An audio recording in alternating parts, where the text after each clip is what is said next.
The chair is authorized to declare recess at any time. Today, the Rules Committee is convening to consider four measures: H.R. 9022, H.R. 8595, H.R. 1181, and H.R. 9237. H.R. 9022, the Energy and Water Development and Related Energy Agencies Appropriations Act, 2027, provides $58.5 billion in funding for the agencies and programs that safeguard U.S. national security, unleash American energy dominance, and advance economic prosperity. H.R. 8595, the National Security Department of State and Related Programs Appropriations Act 2027, provides $27.32 billion in funding, 6% below the FY26 enacted level.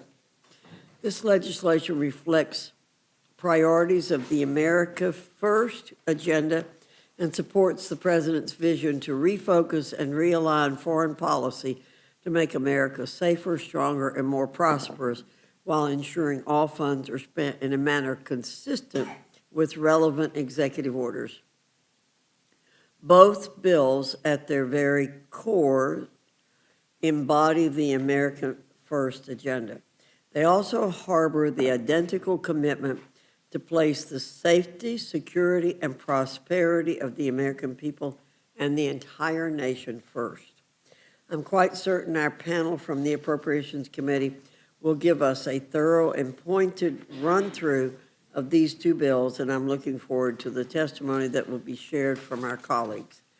H.R. 1181, the Protecting Privacy in Purchases Act, would prohibit payment card networks from using merchant codes that distinguish firearm retailers from general merchandise retailers or sporting goods retailers.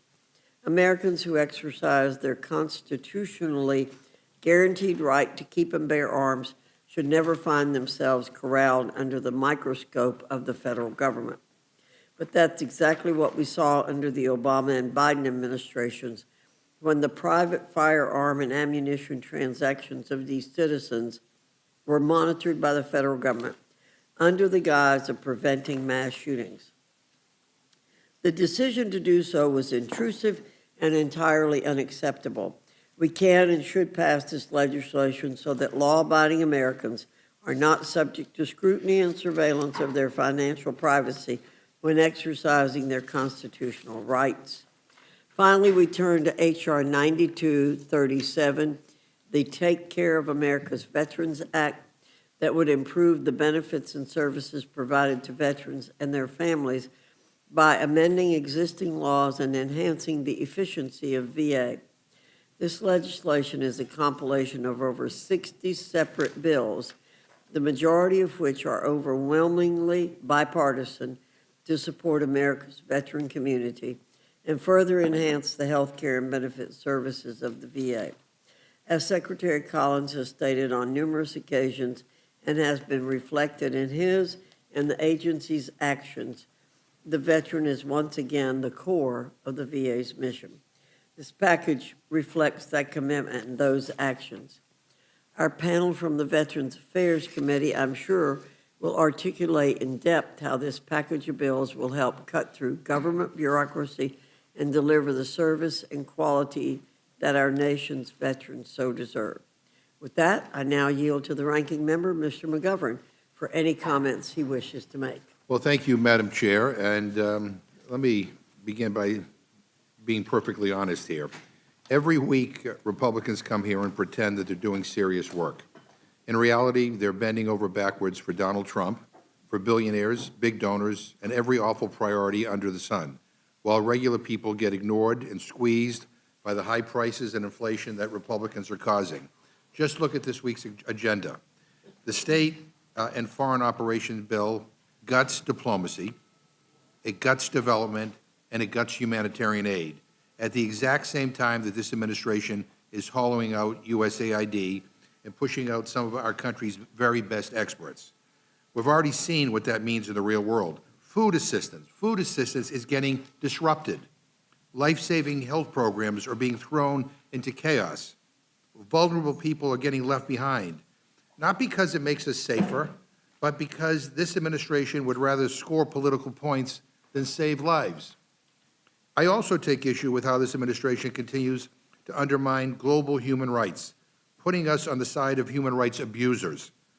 That's why I've submitted an amendment to prohibit Trump from withdrawing from landmark international human rights treaties. I hope that my amendment will be made in order so that we can have a vote on it. Given the majority's track record of making amendments or not making amendments in order, I don't have much faith, but again, I'm asking for it to be made in order so that we can at least have a debate and a vote on whether or not this administration or this Congress should be withdrawing the United States from Senate-ratified treaties. The energy and water bill before us cuts clean energy, grid improvements, and energy research while families are crushed by electric bills and gas prices. Republicans will call it fiscal responsibility while families see even higher costs. And the so-called Protecting Privacy and Purchase Act makes it harder to flag suspicious gun and ammunition purchases. I mean, gun violence is out of control, and Republicans want to take tools away from law enforcement. And now Republicans are advancing a veterans package that gives support for one group of veterans paid for by slashing the benefits from another group of veterans. Instead of just doing the right thing and giving veterans the benefits that they've earned and deserve, Republicans insist on paying for it by cutting other veterans' benefits, specifically veterans with service-connected tinnitus and also known as ringing of the ears and sleep apnea. You know, both of those things are the most common veterans casework in my district. These are real conditions that affect veterans' health, their work, their families, and their daily lives. And Republicans are choosing to screw them over. But that's the story of this Republican-controlled government. Their priorities are all screwed up. They want to help Trump and his friends, let him steal taxpayer money to build the ballroom and ruin the reflecting pool. I mean, what a joke. You know, they sit back while this war and his tariffs cause inflation to skyrocket and everyday families to struggle. And then they come here and they want a pat on the back for doing nothing to fix the mess that they've created. I mean, it is absurd. Look, the clock is ticking down for Congress to pass all 12 spending bills and fund the government. Now, we could be writing bipartisan bills that keep the government open and help people afford groceries, housing, energy, health care, and the basics. But instead, Republicans keep dragging us through these partisan exercises that make people's lives harder, and then they wonder why their approval rating is in the toilet. This majority has made its priorities clear, and come November, the American people will have their say. I yield back. Thank you, Mr. McGovern. I now welcome our panel, Representative Cloud, Ranking Member Capter from the House Committee on Appropriations, Energy and Water Development, and Related Agencies Subcommittee. That's a mouthful. And Chairman Diaz-Balart and Representative Torres from the House Committee on Appropriations, National Security, Department of State, and Related Programs Subcommittee. Your full statements will be submitted for the record, and we ask you summarize your statement in 5 minutes. Representative Cloud, I welcome your testimony. Thank you, Chairwoman. Obviously, I'm not Chair Fleischman, so I'm his stunt double today. He's on a plane, so. Yes. Hello, hello, hello. Can you hear me? All right. I want to thank you, Chairman Foxx, Ranking Member McGovern, members of the committee, for the opportunity to testify before you today. I'm pleased to present to the Rules Committee the fiscal year 2027 Energy and Water Development and Related Agencies Appropriation Bill. The FY27 Energy and Water Bill provides $58.5 billion to uphold our commitment to safeguarding the U.S. national security, unleashing American energy dominance, and advancing our economic prosperity in a fiscally responsible manner. The bill delivers a historic investment in our national defense by providing $27.1 billion for the National Nuclear Security Administration, prioritizing the modernization of nuclear weapons stockpile and the U.S. Navy nuclear fleet. The bill strengthens our nation's energy security by focusing research and development efforts on baseload energy sources and maintaining funding for programs that deliver affordable energy prices, a secure grid, and long-term energy stability for all Americans. We continue our support for the Trump administration's efforts to expand domestic nuclear power capacity and advance American leadership in civil nuclear energy around the world. Just this month, 2 advanced reactors reached criticality under the Department of Energy's reactor pilot program, marking an important step toward ushering in an American nuclear renaissance. This bill also makes investments to secure our domestic supply chain of critical minerals and reduces reliance on China and other foreign adversaries. To ensure America remains at the forefront of scientific discovery and innovation, the bill includes $8.5 billion for the Department of Energy's Office of Science. This includes support for the Trump administration's Genesis mission, which will harness our high-performing computing capabilities and leverage AI to help address our greatest scientific challenges. America's network of coastal and inland waterways facilitates commerce, transportation, and recreation across all states and territories, connecting us with the wider world. This bill advances our economic prosperity and promotes public safety, providing $9.8 billion for the Army Corps of Engineers, including full funding of Harbor Maintenance Trust Fund activities and funding for the highest priority construction projects on the inland waterways system. Funding for the Bureau of Reclamation is directed towards projects that increase water supply, assist in drought resilience, and support rural America. This is a strong bill, and I ask that the committee provide an appropriate rule for its consideration today. Thank you again for the opportunity to appear today, and I look forward to your questions. Thank you for your succinctness. Ranking Member Capter, you're recognized. Thank you, Madam Chair, and Ranking Member McGovern and members of the Rules Committee. Rising energy and water costs weigh heavily on American households and businesses, and I'm pleased to appear with our colleague, Congressman Cloud of Texas. Our nation must build and usher in a new affordable energy age and ensure Mother Earth is a livable planet. I'm deeply disappointed that the bill before us today tilts toward a partisan framing and hope we can course correct as the days ensue. U.S. energy independence in perpetuity is a strategic imperative. Respect for Mother Earth must be our North Star. We meet today at an historical moment where, again, energy, water, and war are hyperlinked. Due to the current administration's war of choice on Iran, gas prices rose above $4.50 per gallon. Diesel in my region topped $6 a gallon, a shrill siren song for farmers, truckers, manufacturers, and businesses. History instructs us that when gas exceeds $4 per gallon, deep recession follows. We know working citizens and retirees faced crushing sticker shock for transportation, heating, electricity, and food. The American people want and rightly deserve a fair energy cost structure. Of our nation's $40 trillion debt, at least 20% of it, $8 trillion, it's 20%, has been added by wars related to crude oil. America cannot remain energy vulnerable. Our nation needs broad domestic energy innovation, real competition, and investment, not fealty to any one energy source. Competition and investment in modernization will drive better pricing. To reach a bipartisan agreement, which our subcommittee often does, the bill's funding levels require adjustment. The bill increases defense programs by $774 million, or 2%, while cutting non-defense innovation programs by $1.8 billion, or 6%. Let us address the most harmful cuts in this bill, which drive our nation's energy backward. Let me run through the major cuts. These are cuts. A $1.3 billion cut, or 40%, to critical minerals and energy innovation. This devastating reduction completely seeds promising energy breakthroughs to our commercial adversaries like China. This massive reduction in critical minerals undermines our ability to meet fierce global competition.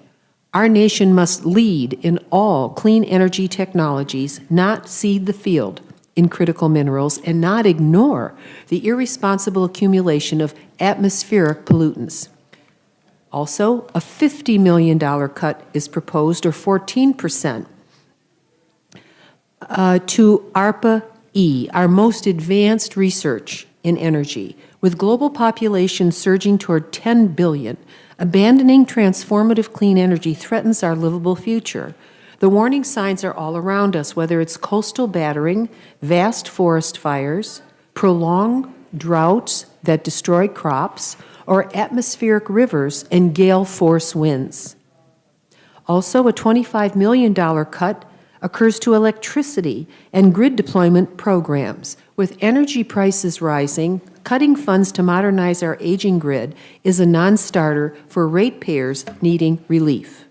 Also, a $282 million cut, or 12%, to nuclear nonproliferation activities. That's quite a reduction. And this retreat is incredibly unwise in an increasingly dangerous world made far more risky by the on-again, off-again war of choice in the Middle East and Strait of Hormuz. Cutting nuclear nonproliferation leaves our world highly vulnerable as reckless nuclear threats increase.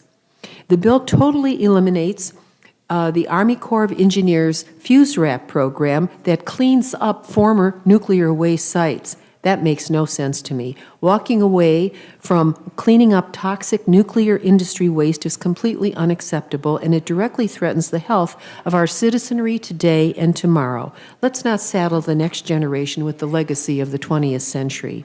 Critically, this bill should only repurpose infrastructure investment in Jobs Fund acts through the bipartisan agreement embracing an all-of-the-above energy strategy to assure competition and innovation going forward. And furthermore, the bill must be free of policy riders, including provisions to allow firearms on core public lands and prohibit clean energy solutions for federal buildings.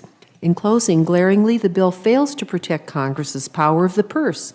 Any bipartisan bill must prevent and reverse the administration's project terminations of over $9 billion nationwide.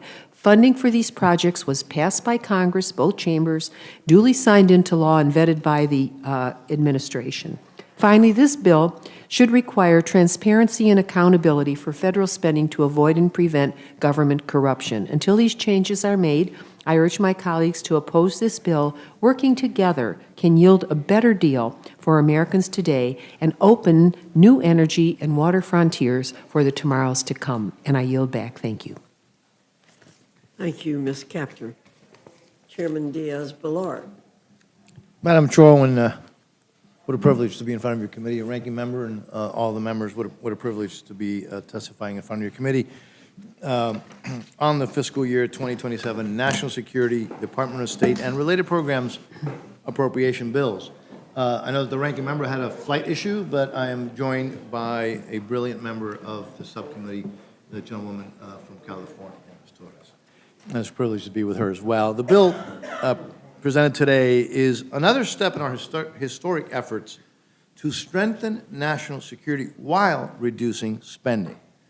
Under Chairman Cole's leadership, we have delivered nearly $12 billion in responsible cuts to spending under the purview of this subcommittee since 2023. This bill continues that effort with an additional $2.7 billion of reductions from the enacted level. So it's helping to address, frankly, one of the greatest long-term threats to our country's stability and security and prosperity, and that is our national debt.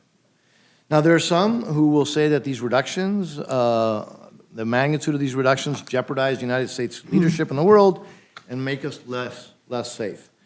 I completely disagree. In fact, it's just the opposite. It's just the opposite with this bill. The bill provides the funds necessary for the President and the Secretary of State to address our national security priorities and continue to transform the world in a way that that frankly is bold and durable and supports freedom and security. I've said this before. If you're a friend or an ally of the United States, this bill supports you. But if you're an adversary or you're in cahoots with the adversaries of the United States, well, frankly, you're not going to like this bill. The bill maintains $1.8 billion for partners in the Pacific, including $500 million in military assistance for Taiwan, and robust funding for the Philippines and our partners in the Pacific Island countries. It demonstrates unwavering support for Israel by providing $3.3 billion in security assistance and maintaining support for other key partners in the Middle East as well.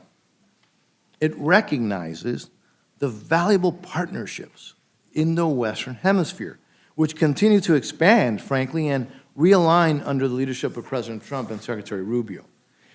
It does so by increasing support for our friends and allies, such as Paraguay, Argentina, Costa Rica, just to name a few, expanding funding for counter-narcotics and related law enforcement efforts in our hemisphere, including investments to combat fentanyl trafficking, and providing funds to support democratic transitions for the people of Cuba, Venezuela, and Nicaragua.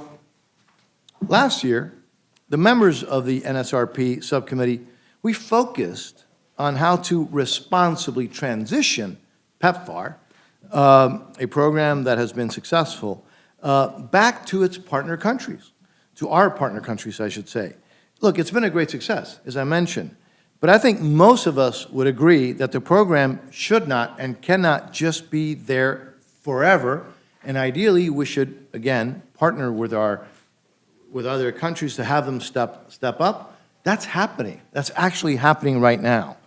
So working alongside the administration, countries are now really committing, for the first time in many cases, significant sums of their own resources as part of the America First Global Health Strategy, enabling our commitments, our committee, to reduce funding while still achieving the same outcomes. Isn't that what we actually want to happen? Just as critical as what's in the bill and what this bill funds is what the bill does not fund, and how it strengthens conditions, it prioritizes oversight, and demands accountability for every single tax dollar spent on this bill.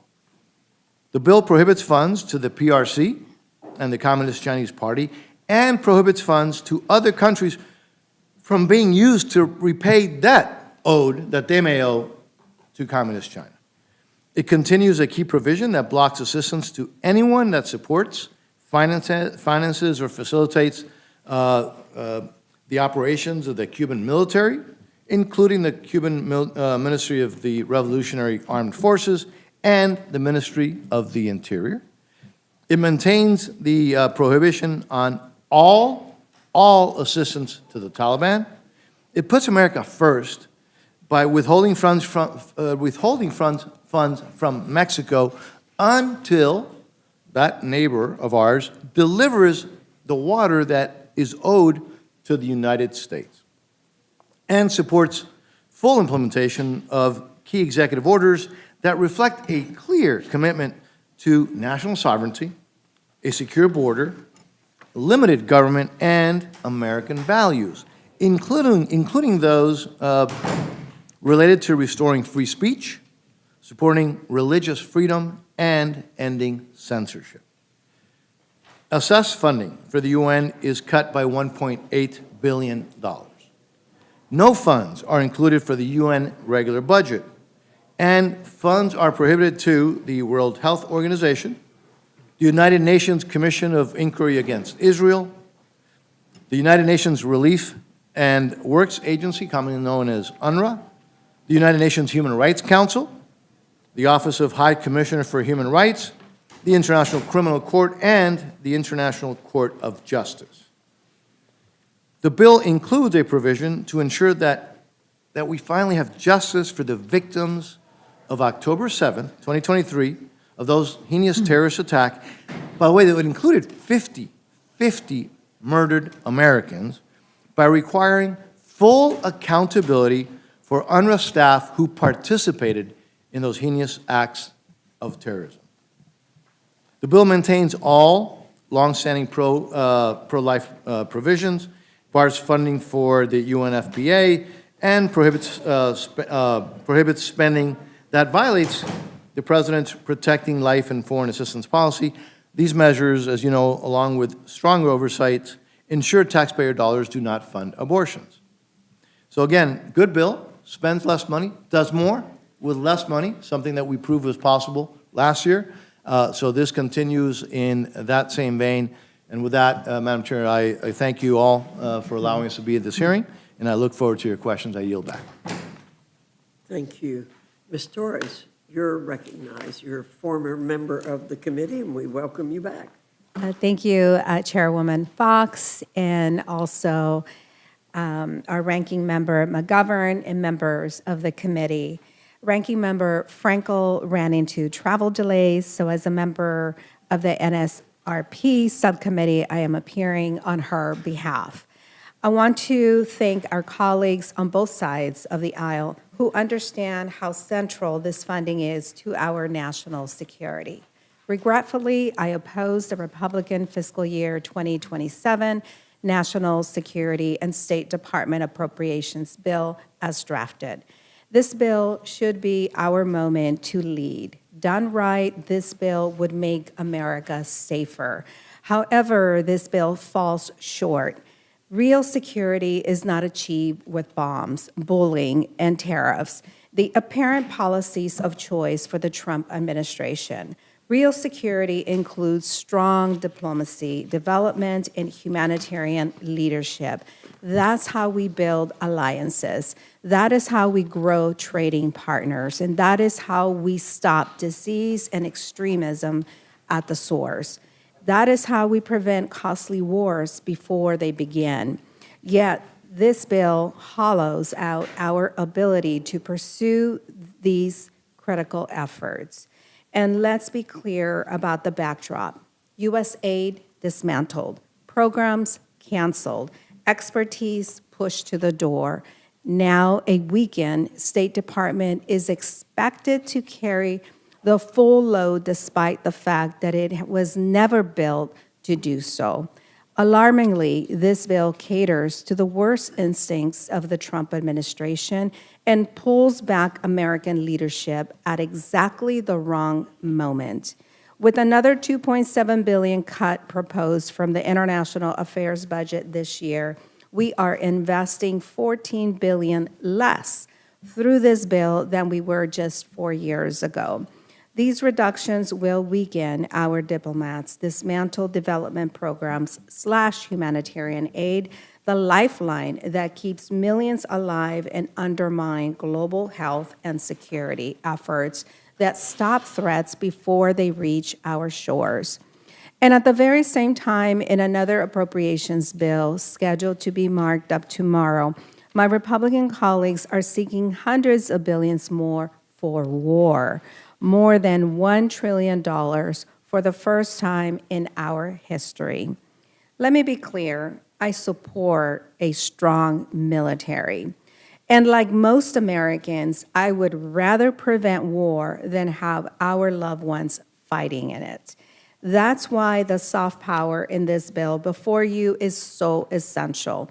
Diplomacy stops costly wars before they start. Global health programs stop disease outbreaks before they spread. Development reduces the desperation that fuels extremism, and alliances ensure that we do not face threats alone.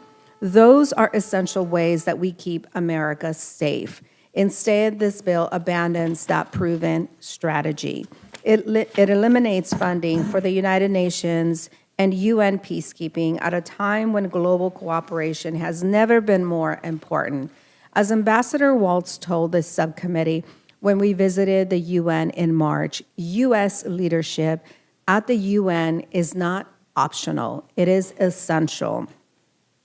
This bill rescinds $1 billion in humanitarian aid while crisis intensified across Africa, Eastern Europe, and the Middle East. It undermines the health and futures of women and girls worldwide by cutting family planning funding for UNFPA and reinstating an expanded global gag rule, undermining the health and futures of vulnerable people worldwide. It zeroes out critical institutions like the U.S. Institute of Peace, the Inter-American Foundation, and the U.S. African Development Foundation. This is not strength, it is retreat. And when America retreats, others like China step in. Nowhere is that clearer than in Africa, a continent with the fastest growing population and enormous economic potential. If we lead, Africa can be one of our strongest partners in growth and stability. If we walk away, others will shape that future without us. This is not about choosing between hard power and soft power. It is about being smart enough to use both. This bill fails that test. I urge this committee to reject this bill and reject floor amendments that would further weaken our alliances and partnerships. Retreat from our commitments and turn our backs on people at risk and in need. Thank you, Chairwoman, and I yield back.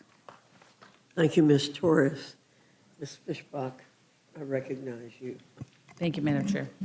And thank you all for being here, and I appreciate you bringing the bills forward, because I support the priorities and the direction you're taking these. And I'll just start with Mr. Cloud. I represent a rural district, and I was very happy to see in the bill that it does invest significant funding in many of the rural priorities that many of us share, including construction projects, flood infrastructure, and electric grid improvements.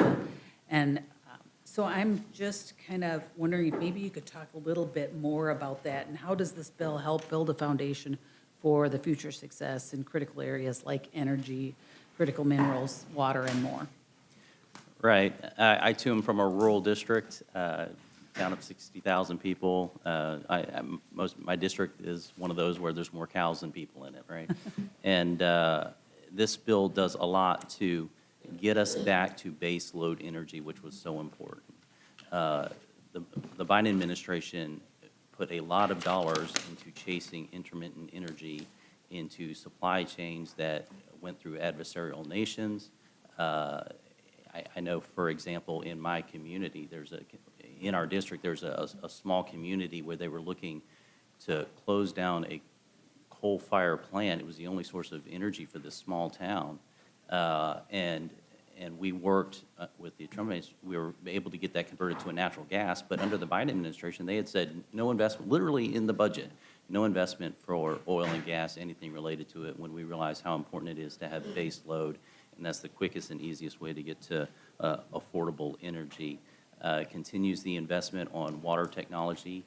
There's a new center of excellence that's been developed. This puts research dollars into providing smart water research and technologies and building out the infrastructure that's needed. That, along with what the administration is working on it was just about 2 weeks ago, 3 weeks ago, OMB announced that they're lifting what had been a $30 million cap on water infrastructure projects.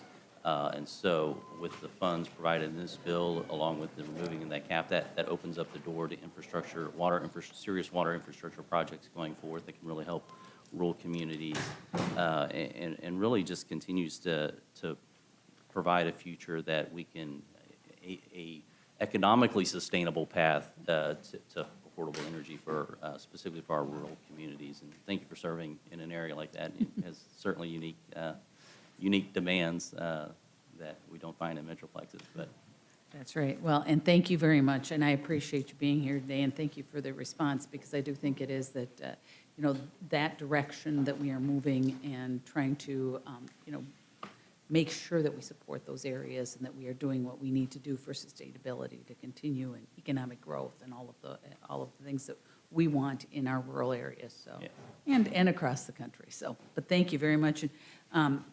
Mr. Chairman, turning to HR 8595, I think national security obviously is of the utmost importance, and it's incredibly important right now. And so I do appreciate, the way that you've moved the direction. And you also recognize that we are facing incredible amounts of debt. And so I think one of the things that really struck me was the provision in the bill, although there's many great ones, it's the $1.6 billion for the international narcotics control and law enforcement. And that's an increase because I think it's so critical. And maybe you can expand on how this will really help combat the ongoing fentanyl crisis that's killing Americans every day.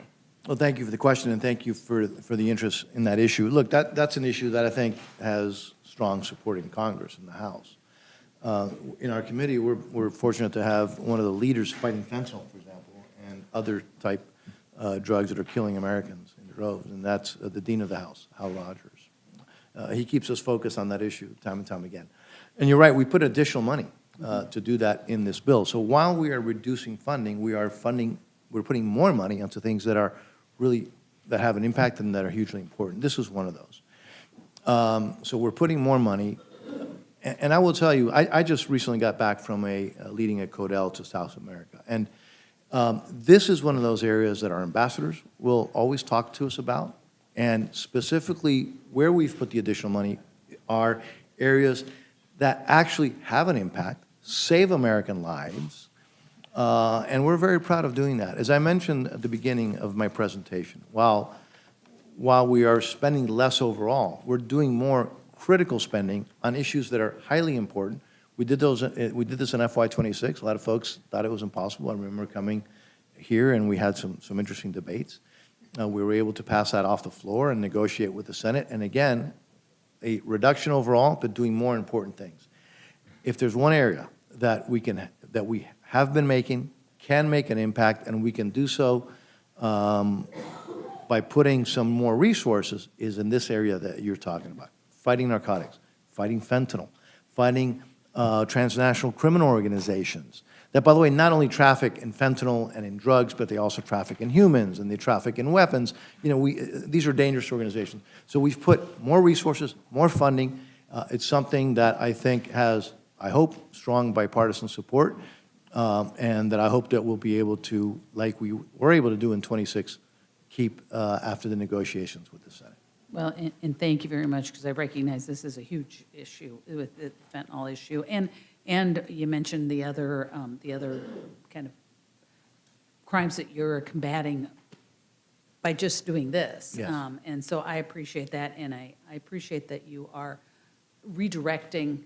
You recognize the debt, you recognize the need to reduce spending, but you also prioritize those things that will really, truly make a difference. So thank you very much, and thank you both for being here, and I yield back. Thank you, Ms. Fishbach. I understand we're going to have a little switch in witnesses here, so we'll give them a chance to do that, and I'll recognize Mr. McGovern. I love when my Republican friends talk about that they need to cut humanitarian aid programs, food aid programs, because they're worried about the debt. But nobody on the other side said a word when we passed a tax cut bill that benefited multimillionaires and billionaires that added trillions to the debt.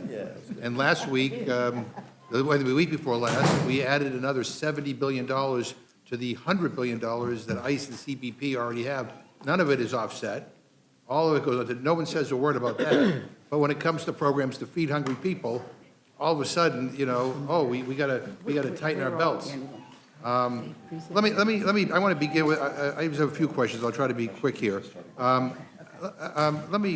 Since you're all appropriators, this is a question that I got asked a lot during the break by my constituents. In fact, a gentleman on the airplane down here today asked me about this, and that's the president's ballroom.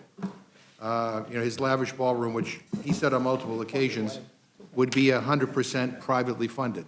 I mean, he said that a million times, 100% privately funded. So let me just ask you, yes, no, or maybe. Do you support using taxpayer dollars to fund President Trump's ballroom? Ms. Kaptur? do you support using taxpayer funding to fund the ballroom? No, Mr. Ranking Member, I do not. Thank you.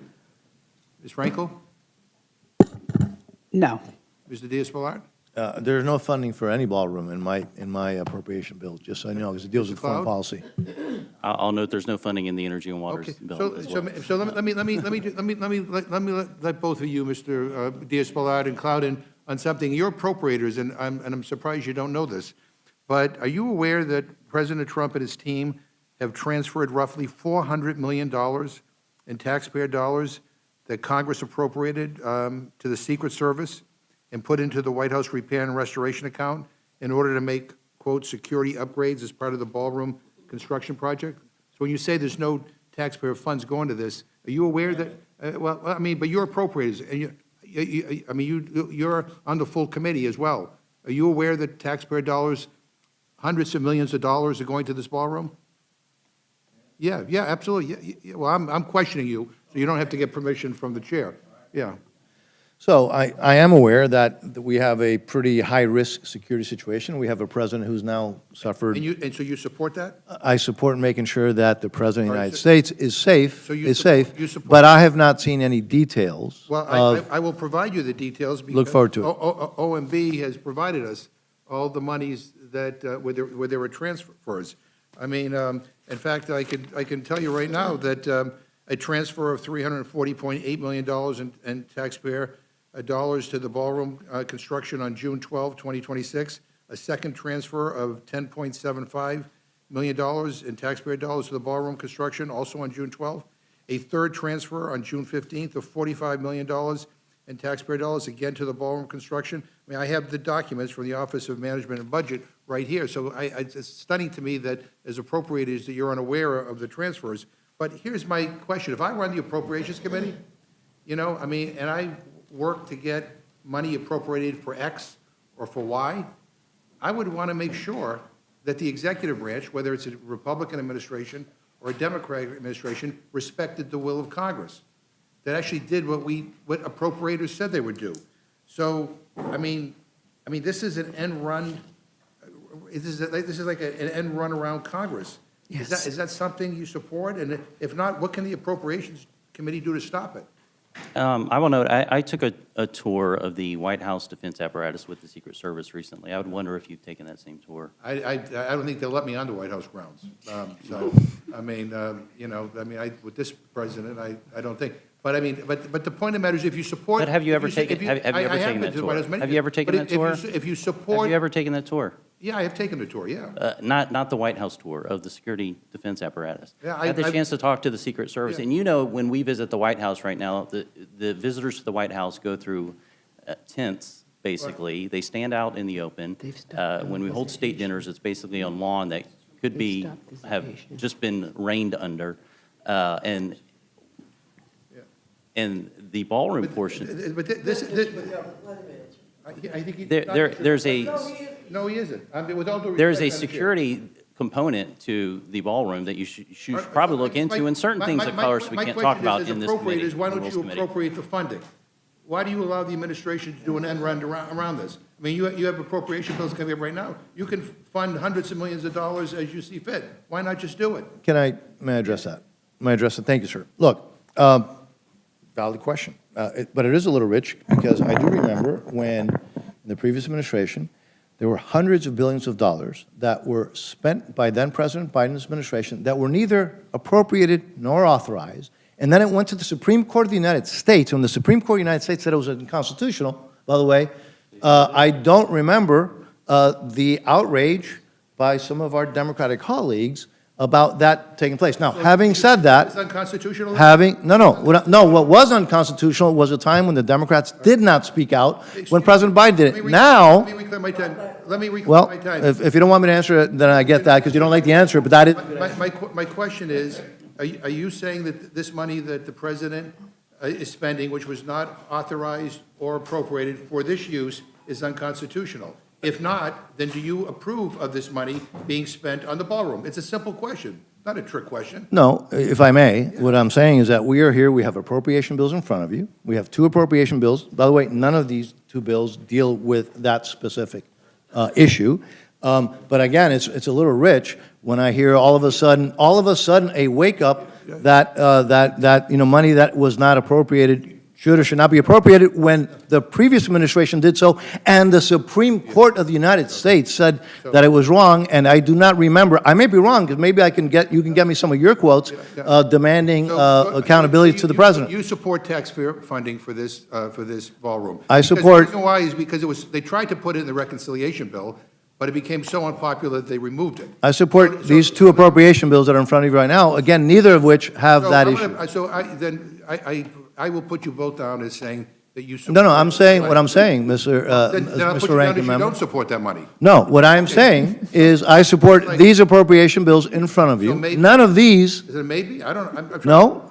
I mean, anyway. Well, look, you don't like the answer, and you sure we're not complaining when the previous administration did a lot more egregious than what you're claiming is happening You're today. defending this president's unauthorized transfer of funds to do this. But let me ask, Mr. Cloud, you have submitted your amendment to permanently block the federal government from issuing a central bank digital currency 38 times to this Congress. You're welcome. And each and every one of those times, the Rules Committee, controlled by your party, has blocked your amendment from being made in order. So I see that you have filed your amendment for a 39th time today before our committee. My question is, Holding out hope. if Republicans block your amendment for the 39th time, will you vote against the rule? I'll think about it. Okay, because the question is, why would you continue to vote for rules that block your own amendments from getting votes? I mean, your party's in the majority. Let me just, one final question for Mr. Diaz-Balart. I'm looking over the National Security Department of State and related programs appropriations bill, and I'll be honest with you, it does not reflect my values, and I think it weakens the United States. I think gutting programs that actually help deal with humanitarian crises is a bad thing for the United States, undercuts our national security, and I think national security needs to be thought of in terms that is not just about our military might, but about the good stuff that we do. And I also am deeply troubled by the de-emphasis of human rights by this administration and by, quite frankly, by Congress. I mean, the president went to China recently and met with President Xi. I was stunned that human rights was not a priority on their agenda and not part of the readout of his statement. I think President Xi is a horrific dictator that is abusing the Chinese people, that anybody who disagrees with him is put in jail. We have tons of political prisoners. And I would like to think that if any country in the world was out there fighting for these people, it would be the United States. But my question to you is the Trump administration is relying on the UN over and over for their priorities as the main channel for humanitarian aid, to legitimize the Gaza ceasefire, for new security arrangements in Haiti, and now to get nuclear weapons inspectors back into Iran. That's what the Trump administration is relying on the UN. Yet this committee isn't funding the UN. That just seems illogical. It's counterproductive, and it makes us look like a cowardly cheapskate in the eyes of the world. The U.S. should lead, and it is beneath us to be a freeloader. So my question is, why isn't this committee funding the UN to meet both the President's priorities, what the President has said he wants the UN to do, and Congress's, on human rights, on disease prevention, on conflict prevention, and other matters? Thank you. Yeah, you're right that we do cut a lot of funding for example, the UN General Fund. We do, however, fund some key issues that the UN does. Now, we don't fund some things that, frankly, are just a waste of money. You mentioned human rights. Yeah. I think you and I would probably agree on one thing, which is that the Human Rights Council, the UN Human Rights Council, is made up of among the worst human rights violators in the planet. And to continue to fund entities like that, which all they do is they take our money and then use that money to, frankly, just go after the United States and our allies while being made up of the worst human rights violators in the world, it's just not serious. So while we're funding, again, I go back to what I said at the beginning, we're funding key issues, but we're not just spending money and throwing money away on wasteful But the issues. money doesn't go to those countries, it goes to the body, right? I mean, it doesn't go to those countries. And Yes, it goes- And I'm just going to say this, because I'm going to about to be gavelled down here. You know, as the co-chair of the Tom Lantos Human Rights Commission, named after Tom Lantos, the only Holocaust survivor to serve in Congress, it is stunning to me how our country has withdrawn from being a leader on human rights. It is an afterthought. And some of the president's closest allies are the worst human rights abusers in the world. And again, it's really troubling. And I think it's one of those things that undercuts our overall national security. And I'm being cut off, so I yield back. Thank you, Mr. McGovern. Mr. Griffith, you're recognized. Thank you, Madam Chair. Anything additional, Mr. Cloud, that you would like to add? About the bill? About the there's- bill, yeah, it's there's- always good to talk about the bill. I I'd mean, love an energy and water question. I kind of thought this is what we were going to be talking about today. So, yeah, well, welcome to rules. oh, thank you. We don't always talk about what we're supposed to. I understand. It drives me crazy, too. Yeah, I will say the central bank digital currency would present the ultimate surveillance tool and tool of control. And it is so vitally important that we do everything we can to make sure that our kids and our grandkids never have to deal with that. And I agree with you. I am told, however, it's not germane to this bill. I understand that, but I will keep trying. And I appreciate your efforts, and when we can get it germane, I will vote with you. Chairman Diaz-Balart, did you have anything additional you'd like to add? No, thank you. Look, I think this is a very good bill. You'll recall that when we were here for fiscal year '26, we heard the same naysayers say that we couldn't cut spending, that it was the world was going to fall apart. And what we found is that if you're an ally, we're supporting you, we're helping you, but we're just not wasting money on things that don't work or that are actually not only not helping our national security, but they're hurting our national security. This bill goes a little bit further in that same direction. We proved that we were right in fiscal year '26. And if assuming this bill goes to the floor, we hope to continue in that same trajectory of spending less money while doing more to strengthen our national security. So thank you, sir. I appreciate it. With that, Madam Chair, I yield back. Thank you, Mr. Griffith. Ms. Scanlon? Yeah, I just want to say for the record, you know, this committee, while they may not make specific amendments in order that are non-germane, routinely, you know, self-execute matters that are non-germane into bills. And so the reality is that that's just not a good excuse, but I want to clarify that for the record. I yield back. Thank you. So we've got two appropriations bills here today, and I don't think by any stretch of the imagination you can credibly say that they put Americans first. Instead, they cut programs. They cut programs that would increase our national security, and they cut programs that would decrease energy costs. I mean, for months, the president has been waging a war against Iran that has cost American taxpayers hundreds of billions of dollars. Every American is feeling the impact of this illegal war as it's disrupted global energy markets, it's driven up fuel and fertilizer costs, and it's worsened the cost of living crisis that is facing families and businesses across the country. My constituents feel it every time they fill up their gas tanks, pay their electric bills, or try to make ends meet. But instead of addressing these challenges, these two appropriation bills are going to make those problems worse. In the energy and water bill, Republicans cut billions from non-defense programs so they can increase defense spending by nearly $800 million. It slashes funding for programs that help develop clean, affordable, and secure energy by 40%. Investments that would strengthen American energy independence and promote the all-of-the-above strategy rather than increasing reliance on fossil fuels. The alternative would help lower costs. This bill will raise them. It also cuts funding for the Army Corps of Engineers by $660 million. In my district, that agency has been an essential partner in developing long overdue flood mitigation solutions for Eastwick, a community that has experienced repeated and devastating flooding because of unchecked development and aging infrastructure. But just recently, the Corps said, oh, we can't afford to continue helping you.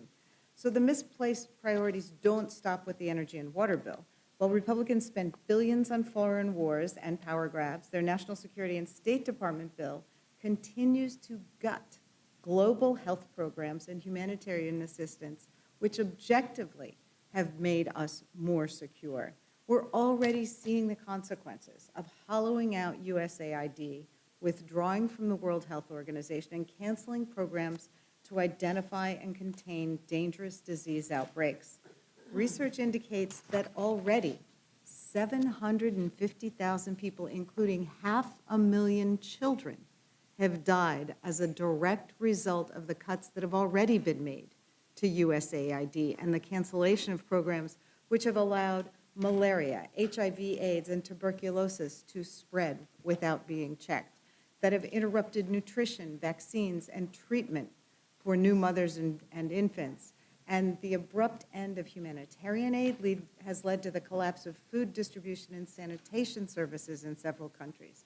It is projected that the cuts to USAID will cause more than 14 million deaths by 2030. I mean, we've just seen in recent days that health officials are struggling to contain the Ebola outbreak in Central Africa. The U.S. is once again confronting the spread of the New World screwworm, a pest that was eradicated in this country in the 1960s, but is now on the move again in several states, threatening our beef industry. So we know that an outbreak miles away, countries away, can become local in a matter of days, and investments in global health are investments in American national security. And because no Republican appropriations bill would be complete without partisan culture war riders, this bill also includes provisions to ban pride flags at U.S. embassies and to dramatically expand the global gag rule, which prohibits even foreign nonprofits from providing reproductive health counseling or services if they receive U.S. dollars, and if those services include abortion care, even if no U.S. funds are being used to provide those services. We know where that leads. Clinics close, healthcare providers withdraw services, and patients lose access to maternal health care, HIV treatment, and other basic health services. So, as one of our witnesses said earlier, national security is about more than military force. We have to prioritize energy security, resilient infrastructure, and our ability to respond to global crises before they reach our shores. These bills don't meet that test, and they fail to address the real challenges facing Americans. Ranking Member Capter, Americans are paying higher prices for gas, electricity, and other necessities. Does this energy and water bill do anything meaningful to lower energy costs, and does it help us reach energy independence? No, actually, the bill takes a backward step. And so many of the areas that we summarized in our formal testimony to provide more modern grid, to provide greater competition, which is really the answer to lowering costs, to invest in innovation in the energy sector, all of those accounts have been reduced. And in the critical minerals area, which is so important to new forms of power, the cut is 40%. I mean, it's massive. It yields, unfortunately, extra advantage, especially to China, but not only China, as we look at the ways in which we source critical minerals around the world. So it doesn't reduce energy prices to anyone, and it cuts many of the behind-the-grid inventions that have made more affordable power possible. So, for example, in the arena of solar power, for example, and I could give you many examples. Mrs. Fishbach was talking about rural America, where even in Ohio, what innovative mayors have been doing in towns of under 5,000 people, actually providing back-of-the-grid power to their people. It's revolutionary, and it's important to them, and it reduces costs. So, no, this bill is not admirable in that regard, and I wanted to just if I could just say a word, Ranking Member McGovern talked about the role of the Appropriations Committee. I'm a senior member on the Appropriations Committee. I've never served, and I've served in Congress a long time, through many presidencies. I have never seen an administration abuse the appropriations power as this administration is doing unconstitutionally, certainly in the examples you've pointed out with the ballroom, but now we're at war. And when we attempt to find out, and that is not the purpose of this hearing today, I understand that, where the money is being taken from, billions of dollars a week to conduct this war, there are no appropriated accounts that have been submitted to us for approval on an emergency basis. And that money is being taken from somewhere, and this is what Secretary Hegseth said to me when I asked him, from which accounts are you taking dollars in order to conduct this war? He said, from the general accounts. I replied to him, there are no such accounts. I want to know exactly from where you are taking the funds away. And his answer was, call my office. I said, with whom in your office should I speak? And he said, anyone. Now, the law will eventually lock down, and we will follow the constitutional mandates for the movement of dollars. That is our responsibility under Article 1 of the Constitution as appropriators, and we intend to pursue it, but it won't happen tomorrow. It will require litigation. Thank you for that. I share your concern, I mean, with respect to the energy and water bill, with respect to solar energy, we've seen the impact of federal investment in being able to move communities, churches, temples, mosques, schools to adopt solar energy, which then lowers their costs and enables them to accomplish their mission. And it just doesn't happen without assistance from the government to help people make that transition. So it is very concerning to see those cuts coming in and undermining the progress that our country has been making in that way. Very good point. Very good point. Representative Frankel, we're seeing a lot of this sort of penny-wise, pound-foolish approach to the appropriations bills, talking about, oh, we're saving X amount of money by cutting all these efforts to control diseases overseas or to relieve hunger overseas. What is the impact when we cut this kind of humanitarian aid and crises worsen, instability grows? How does this create greater costs and security challenges for our country? Thank you for your question. Thank you to the members of Rules for your work. And just to say that, regretfully, I'm not, as you know, I'm not supporting this bill. I'm hoping we can do a better job together. We do work well together, but this bill falls very short. I don't know if you know this, but my son Ben, he's alive and well. Let's start with that. But he's a U.S. Marine veteran. He went to 2 wars. And I came to Congress with the mission to keep any other people's children from going to war. And that's really what drove me to get on this particular committee. We call it the Committee really of Soft Power. Mm-hmm. As my colleague, Ms. Torres, said, that you can't just have the Trump administration with the bombs and the tariffs and the bullying. That's not going to be the way to keep us secure and prosperous. And it is through diplomacy, development, and humanitarian assistance is the way we create trading partners, we keep people from being disenchanted and maybe joining terrorist groups, and we keep diseases from coming here. So this bill falls far short. I think we can do better. I know we're going to strive to do better, and I thank you for your attention. I appreciate that. I was really struck a few years back. I had the opportunity to visit the Northern Triangle countries in Central America and meet with folks there, and they talked about how the very small investments, $600 a year, I think was the figure we were given, could provide enough support to fight corruption, fight hunger, fight disease, and help people stay in their home countries as opposed to migrating. And that's much of what can be done with this bill. As opposed to this migration from this administration to renaming, they're no longer trying to defend the country, they're trying to commit wars. So it's no.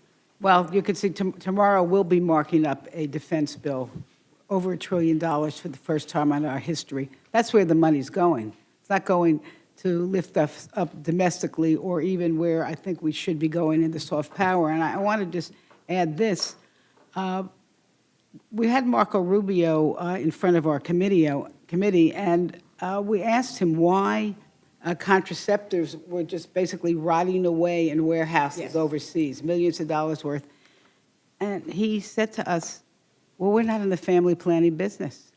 And that was evident when this bill came across to us, where family planning for women, under-resourced women around the world was completely cut.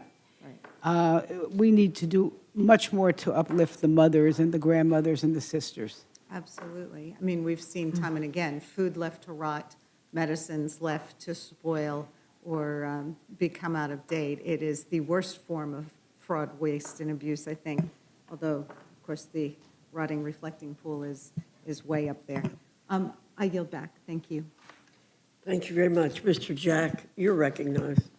Thank you, Madam Chair. Chairman Diaz-Balart, appreciate your testimony today. Could you walk us through, compared to 2026, how much spending you were able to cut from this appropriations bill in line with what the American people wanted when they elected us the majority, which is a more efficient government that spends money more wisely?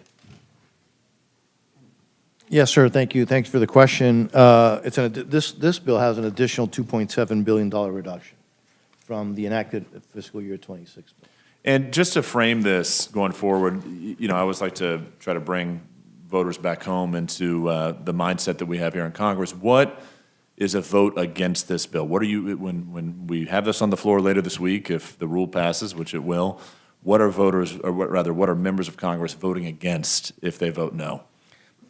Confronting our adversaries, helping our allies, making sure that our country is stronger, more secure, more prosperous, safer, but in a way that also spends less money. And so what we have proven in this Congress, under the chairmanship of Chairman Cole, is that in this particular subcommittee, we've proven it. This is no longer theory, is that we can spend less and do better. That not only helps our taxpayer, our fiscal situation, which is obviously a grave concern. It should be a grave concern to everyone. But we can also, while spending less overall, do more to help our allies, do more to confront our adversaries, do more for the national security interests of the United States. We proved that in fiscal year, actually, we started that process in fiscal year 25 under President Biden, but those were tough negotiations. But we reduced some spending even with President Biden in the White House once I got this chairmanship. And in fiscal year 26, we did it in a much more dramatic way, I think in a much more effective fashion. This takes us in the same direction. So if you vote against this bill, you're voting, in essence, against confronting our adversaries in a stronger way, helping our allies in a more forthright way, and yet doing so with spending less taxpayer money. Well put. Madam Chair, I yield back. Hey, Madam Chair? Thank you very much. Mr. McGovern? Just for the record, the size of the cut in your bill is about 4% of what you spent on ICE and CBP with no offset, which is one of the reasons why the debt has gone up $3 trillion since Trump took office. Thank you, Mr. McGovern. Mr. Chairman, I was going to ask you a similar question to what Mr. Jack asked you. I think he did a very good job of helping you explain a little bit more when you were interrupted earlier, I think, in your comments. And let me step back a minute. I want to thank the veterans who are here in the Rules Committee today. Thank you for coming to the Rules Committee, but more importantly, thank you very much for your service. We're very grateful to have you here today.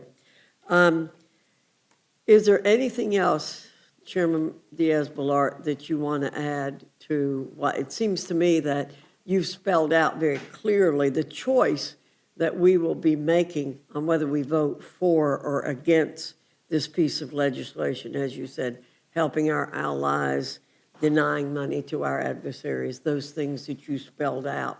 Is there anything else you'd like to add? Look, you all are extremely busy, and I want to thank you all for your service and your time, and I think I've explained it, but obviously always willing to answer any other questions, but Madam Chairwoman, I think I hope that I've explained this bill in a way that is understandable. It's a good bill. It's a common sense bill. It spends less money, does more for our national security. I think it's a darn good bill. Thank you. And national security is our number one role at the federal government level. Our number one role. It's why we are a United States of America.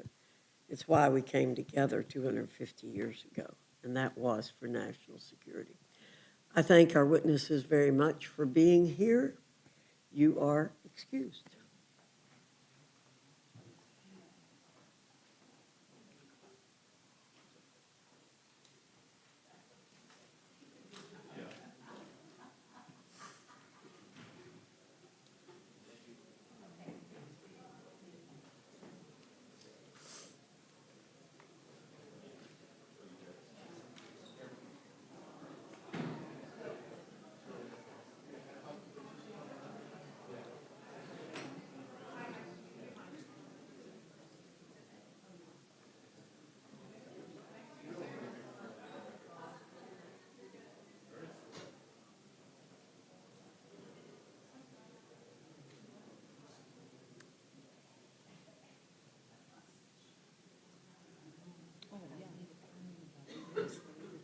Oh, thank you. Yes.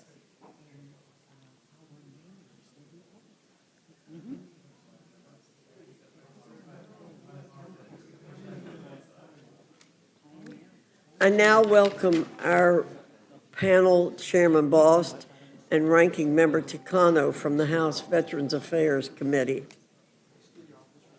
Yeah. Yeah, sure.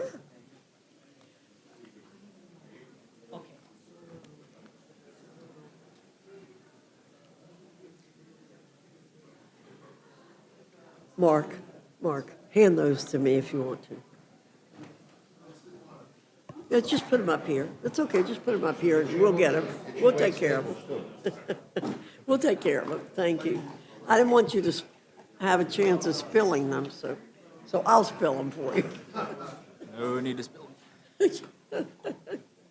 Thank you, Ryan. You have one for me as well? Thank you, Ryan. Again, I welcome our panel, Chairman Bost and Ranking Member Takano from the House Veterans Affairs Committee. Your full statements will be submitted for the record. We ask that you summarize your statement in 5 minutes. Chairman Bost, I welcome your testimony. Well, thank you, Chairwoman Foxx, Ranking Member McGovern, and members of the Rules Committee. I appreciate the opportunity to testify before you today, and I am here to speak on support of H.R. 9237, the Take Care of American Veterans Act. I respectfully ask that you issue an appropriate rule for its consideration. If you choose to make amendments in order, I ask that you do not include any amendments that would undermine the purpose of the bill or increase its cost. Madam Chairwoman, the legislation is the most comprehensive veterans package to be considered in Congress in decades. H.R. 9237 includes more than 60 bipartisan bills to improve VA veterans' benefits, veterans' health care, and accountability across the entire department. But this bill is not important because of how many provisions are in it. It is important because of whom it helps. The bill begins with the Major Richard Starr Act. For decades, combat-injured veterans who were medically retired from the military have been forced to give up a portion of their earned retirement pay simply because they also receive VA disability compensation. This issue has persisted for years because we cannot and have not been able to find a way to pay for fixing it. These are men and women who were injured in service to their country, and the federal government turned around and told them they could not receive the full benefits they had earned.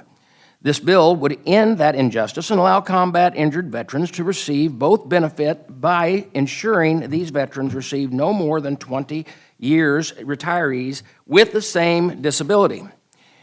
This bill also includes the Love Lives On Act, which would eliminate the choice survivors have to face when choosing to remarry or keep their benefits. Under current law, those that choose to remarry before age 55 must give up those VA benefits. But those benefits were earned by service members and veterans who sacrificed for this country. We want surviving spouses to rebuild their lives. This bill would make sure to help them make that a little easier. H.R. 9237 also includes the Sharon Briley, Richard Edmondson Veterans Benefit Expansion Act. This would increase benefits for catastrophic disabled veterans who require round-the-clock care and increase survivors' pensions. These are veterans whose injuries change the course of their lives and the lives of their families forever. Our nation's surviving spouses and severely disabled veterans have not seen an increase in benefits in decades. And I'm proud to announce that this bill would significantly boost and increase both of those. H.R. 9237 also includes the Veterans Access Act. For years, veterans have watched government bureaucracies restrict the community health care access Congress promises them. That is not what Congress intended under the Choice Act. That is not what Congress intended under the Mission Act, and veterans deserve better. Veterans should be able to access care in their communities, period. This bill rightfully puts veterans back in the center of the VA health care. It would also improve transitions, assistance, and education benefits to better prepare veterans for civilian life. Furthermore, it would modernize the disability claims appeals process so veterans are not treated like a number and lost in a huge system. This bill would also reform VA construction, leasing, and IT systems that are bogged down with red tape. Madam Chairman, consideration of this legislation is long overdue. Many of these provisions are not new ideas. They are long-standing priorities of veterans, military families, survivors, caregivers, veteran service organizations have been waiting for Congress to fix for years. The Major Richard Starr Act is the best example. A press release and a handshake alone will not end an unfair policy. Only passing paid-for legislation does that. I want to take a moment to address the offset in this legislation. House Democrats' opposition to this offset is politics at its worst. This offset codifies a Biden-era proposed rule. Let me say it again. This proposal came from the Biden administration originally. The rule would alter the way VA evaluates service-connected sleep apnea and tendinitis.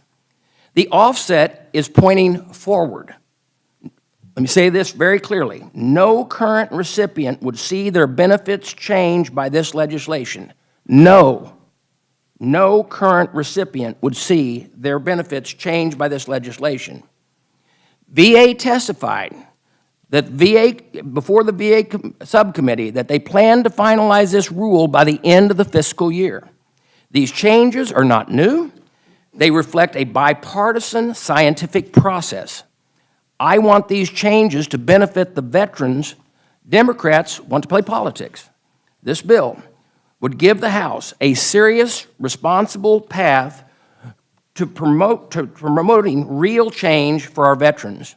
Madam Chairman, this is basic good government principle at stake here. When Congress passes legislation, it has a responsibility to pay for it.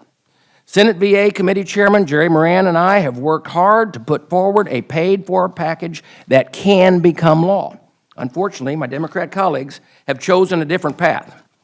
They have pushed a discharge petition designed to message a vote on legislation that they know will die in the Senate because it's not paid for. My colleagues know that, and my fellow veterans deserve more. That is what the Take Care of American Veterans Act will do. I respectfully ask the committee to report an appropriate rule and allow the House to consider the Take Care of American Veterans Act. Thank you for your consideration. I yield back. Thank you, Chairman Boss. Ranking Member Takano, you're recognized. Thank you, Madam Chair. Well, good afternoon, Chairwoman Foxx and Ranking Member McGovern. I wish I were here under better circumstances, yet here I am to warn you and members of this House about the dangerous and harmful bill before you today.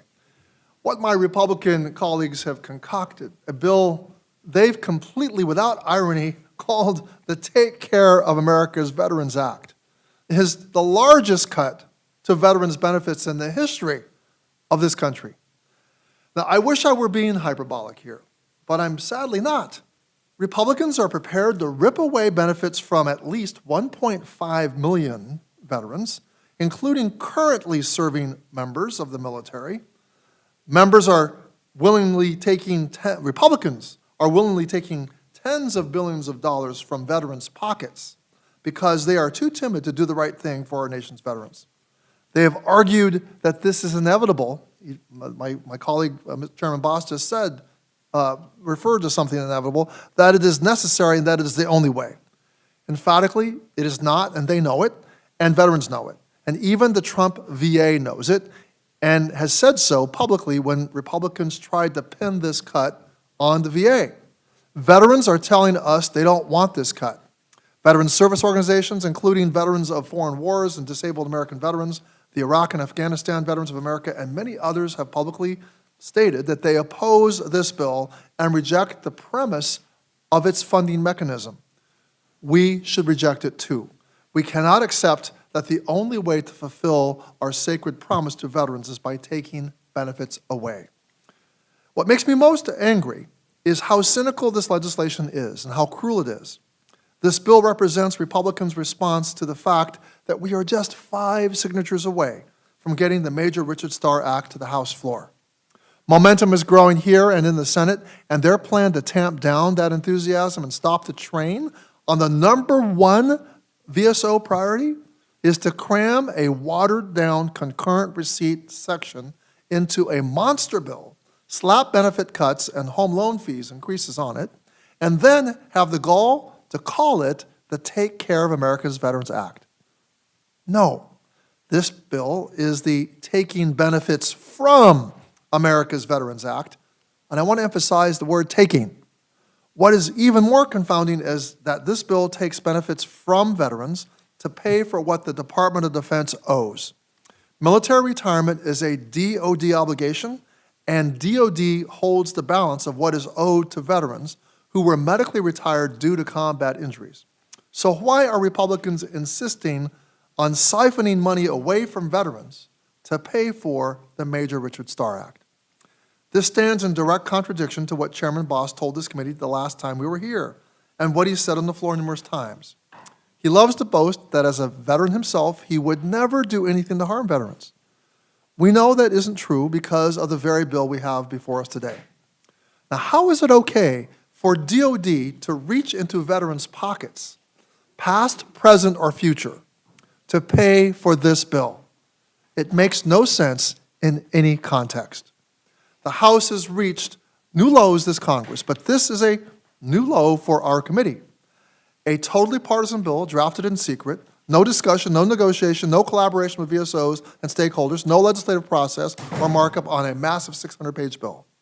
This is a complete departure from how the Veterans Affairs Committee has done business in the past. Maybe it was drafted in the dark because Republicans know that if this bill were exposed to the light of day for too long, it would be revealed to be for what it truly is. Unfortunately, for my colleagues, their ploy didn't work. Veterans have taken notice, and they overwhelmingly object. My Republican colleague has also tried to argue that this benefits cut is inevitable because of the Department of Veterans Affairs was already trying to do the same thing, and they needed to get ahead of it so Republicans can control the money. And he's also referred to the false notion that this was an attempt by the Biden administration to put through a similar rule. They did propose a rule overwhelmingly opposed by the veteran service organizations. Public comments, thousands and thousands of public comments were filed, and the Biden administration retreated from that proposed rule. So no, this was never a rule that was ever completed by the Biden administration. And it is not a rule that the current administration is looking to put forward. Yet, this has also been revealed, so it is a false premise. VA itself stated last week that there are no plans to move forward on making changes to regulations that would lead to a benefits cut, saying, quote, "No changes are planned or imminent." VA knows that doing so would be deeply unpopular, just as it was unpopular during the Biden administration, and VSOs and veterans spoke loud and clear on that. And just as they did earlier this year when VA issued an interim final rule that would have significantly changed how disability ratings are determined, and that would have negatively impacted thousands of veterans, VA rescinded that rule because veterans were again vocal in opposition, just as they are now. Sadly, the problems with this bill don't end here. In addition to the poison pill funding mechanism, there are numerous provisions in this bill that are hugely problematic. This bill hastens the privatizations of VA, including for mental health services. It contains handouts to industry and allows them to double dip, diverting taxpayer dollars meant to serve veterans. It creates a slush fund for the tech industry. It harms student veterans by throwing more dollars at predatory for-profit schools. It also strips away collective bargaining rights from certain VA employees. This bill does not have enough redeeming value, and when you tie it to harmful funding provisions, it should be a non-starter. The harms of this bill do not end with benefits cuts. It also includes significant home loan fee increases for veterans and service members who are in financial distress. Our country is in the middle of an affordability crisis brought on by the terrible Trump administration policies, and yet my Republican colleagues want to pile on with more fees in order to make it unaffordable for veterans to stay in their homes during a foreclosure crisis. Benefit cuts, higher housing costs for veterans, that is what this bill is built on. I cannot support it. I reject the premise, and I urge all my colleagues to reject the premise as well. I yield back. Thank you, Mr. Takano. Ms. Fishbach, you're recognized. Thank you, Madam Chair. Chairman Bost, I really appreciate that you brought this package forward, and I want to thank you for your service. And I think it's incredibly important that a veteran brought this legislation, this package forward to help your fellow veterans. And so I appreciate that. And it contains more than 60 bipartisan bills, and it really is aimed at improving veterans' benefits, expanding access to care, and enhancing veterans' quality of life. This administration, under this administration, the Department of Veterans Affairs has reduced processing times for disability claims and pension and survivor benefits, and it's reduced the VA benefits backlog to less than 100,000. So there have been great achievements, an achievement that the Biden administration failed to reach in 4 years. Trump's VA has also decreased the time to complete veterans' pension claims, burial claims, DIC claims, and more. And President Trump and the Republicans did make a commitment to fight for our veterans, as you are doing, as they fought for our country, and we continue to deliver on that promise. And your bill brings together dozens of measures focused on improving veterans' care even further, strengthening benefits, and enhancing the quality of life for veterans. And I thank the chairman for bringing it forward. Thank you. And I look forward to supporting it on the floor. And I know this is a very comprehensive package with many significant reforms. So before I yield back, I just want to check with you to see if there's anything, given there's so much in this bill, is there anything that you want to specifically highlight that you didn't in your opening statement? Well, you brought up the fact, first off, remember the four important, it's Richard Starr Act, it is the Briley-Edmondson Act, which is our most vulnerable veterans that really do need the support. The Love Lives On Act for those widows that for years have had to try to make a choice whether they go ahead and have a life and get married or they wait till they're 55 not to lose their benefits. Now, those are just three. There are so many others in there. And what is vitally important is that there are 60 bills. Of those, 48 of them were co-sponsored and or already been supported by Democrats in bipartisan way. And it has been brought up that we are actually taking benefits away from veterans, and that is not true. No one who receives a benefit today will have that benefit reduced or changed in any way, shape, or form. There are pay-fors here that is vitally important as we move forward. And let me say this. As my veterans and the veterans that I know, and let me tell you, there's veterans of organizations also in support of this bill. okay? There's several organizations in support of the bill. Let me say that the thing we need to realize is that pay-for rule is a rule of this House and the rule in the Senate. And we can either go down the path of trying to push something over that has a pay-for, or just tell our veterans, oh, we're going to do great and wonderful things for you, only to watch it to go to the Senate and die. As a veteran, I want to see something passed. And there's a whole pile of things here that have been promised to be passed for a long time, and we're going to get it done. Well, thank you very much, Chairman Boss. And I do want to just recognize that there are veterans in Yes, the there are. audience from, I believe, from the VFW. So thank you for being here with us. Always appreciate having the public come in and hear what's going on here. So thank you for being here, and thank you all for your service. Really genuinely appreciate it. And I appreciate your response, and thank you very much. And with that, I yield back. Thank you, Ms. Fishbach. Mr. McGovern, you're recognized. Well, thank you very much, Madam Chair, and I too want to thank our veterans here, and thank you for your service to our country, and we appreciate your presence here in this committee. And Chairman Bost and Ranking Member Takano, thank you for being here. Mr. Chairman, I think you said that you asked for an appropriate rule with no amendments, basically, that you don't like, that you think will kind of, that you believe will undermine the bill. I think basically that's how I interpreted it. But the whole point, but here's the problem. The whole point of having a vote is because you might think an amendment makes the bill worse, but I might think it makes it better, right? And that's the whole point of why we have votes. And this isn't mock debate club. If you think an amendment undermines the bill, then you vote against it. But this majority kind of has one mode, which is block, almost everything. And just for the record, the Republican majority so far has blocked 60% of all bipartisan amendments that have been offered to various bills. They have blocked 60% of Republican amendments that have been offered to bills that we've considered, and they've blocked 90% of Democratic amendments. So, I mean, I find that pretty disturbing. I also want to ask unanimous consent to insert into the record a statement by Veterans of Foreign Wars that's entitled, VFW strongly opposes disability benefit cuts included in proposed Take Care of America's Veterans Act. Yeah. And let me just read a paragraph here. It says the VFW strongly opposes the Take Care of America's Veterans Act as currently drafted because it asks future disabled veterans to bear the cost of expanding benefits through changing the VA rating schedule for tinnitus and obstructive sleep apnea, which are common conditions associated with combat polytrauma. This is according to the VFW National Commander Carol Whitmore. We have long maintained that veterans' benefits are an earned obligation of the nation, a promise made through the military service contract, and should not be financed through offsets, fee increases, or reductions that place additional burdens on veterans, military families, and survivors. Mr. Chairman,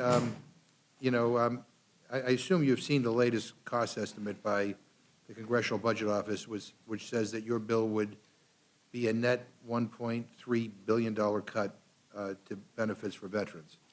Actually, what it says is $1.3 billion is in excess because of, and let me also say again, no reduction in benefits for our veterans. It's very clear that it's not an reduction in any benefits.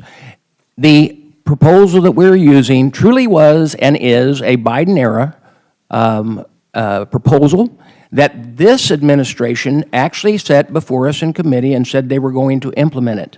At which time, if we should not use that as an offset in a sensible way, seems only proper to do that. We are not trying to reduce any benefits for our veterans. We are trying desperately to make sure all the positive things in this bill get done, which we have been doing, that, as I said, is a majority of a bipartisan group of bills. Well, I appreciate it, but I'm reading, I don't know if you've seen the same CBO document that I have, but this document's cuts for a total of $1.3 billion in cuts. And this bill would cost veterans refinancing their homes an additional $3,780 in fees on average. It would cut benefits for tinnitus and sleep apnea, which, as the VFW pointed out, are some of the most common medical conditions that qualify veterans for disability benefits. And Kenny, here's my problem when, you keep on talking about pay-go, and everything requires pay-fors. You guys pick and choose, when you need to pay for. You need to pay for when it comes to benefits for veterans, but when it comes to tax cuts for millionaires or billionaires, there's no offset. A couple of weeks ago, you all voted for an additional $70 billion, billion with a B, for CBP and ICE, on top of the $100 billion that they already have, they haven't spent. None of that was offset. None of you guys asked for a pay-for that. And let's not even get into the current war in Iran. Mr. Takano, do you want to add anything? Yeah, Mr. Ranking Member, Chairman Boss clearly doesn't understand how the disability rating system works, because while the bill's cuts to disability ratings may not directly be retroactive, they can and will lead to cuts for those who already have a service-connected disability ratings for sleep apnea and tinnitus. This is because anytime a veteran applies for a rating increase or applies for a new rating for some other condition, VA can and does review previous ratings, sometimes even lowering them.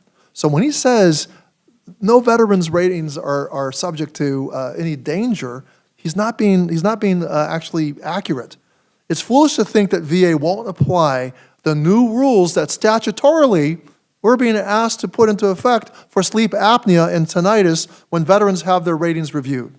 But let's be clear, the forward-looking application of these changes, meaning to present and future veterans, is problematic as well. It means that veterans who aren't currently rated and active duty service members who are incurring these injuries right now will be treated worse than those that came before them. The contract will unilaterally be changed on them for the worst. How can we say with a straight face that two veterans with the same exact condition should be treated differently? This is beyond me. Now, Ranking Member McGovern, let's be clear what the chairman wants to completely ignore. We've had veterans subjected on our military bases to blasts from Iranian missiles. We've had not veterans, we've had active duty service members on ships. What this legislation would do, what members of this committee are being asked to do, is to move forward legislation which would make it impossible for those veterans to go in the future and get a diagnosis of tinnitus, which is a very common diagnosis with good reason. They're subjected to blasts all the time, subjected to loud noises. They will not be able to apply that diagnosis to a disability rating. And I suspect that that's why the VFW has concerns about this bill, and why many veterans have concerns about this bill, is because they interpret the cuts to actually mean cuts in the future. Let me just kind of end with one question, because I've been asking this of various panels when we talk about offsets and need for savings. I just want to, why did you vote for for $70 billion in additional money for CBP and ICE without asking for an offset? I mean, I just don't understand why that's okay. But but this has to be thought of in a different way. I mean, what makes that different? I mean, and why didn't anybody offer? I mean, some of us tried to offer amendments on making sure it was offset. But that's the thing. You guys vote for things all the time that have no offsets. That's why the debt has gone up $3 trillion since we have a total Republican government here. But I'm just curious. I don't know whether there's an explanation for that. I know what I was going with my committee, and I know the rules of my committee, and I have to have the offsets. I moved forward so that actually the veterans are not lied to and said, oh, look, we're going to move this bill knowing it's going to die in the Senate. The offsets that we're using do not reduce any person's benefits.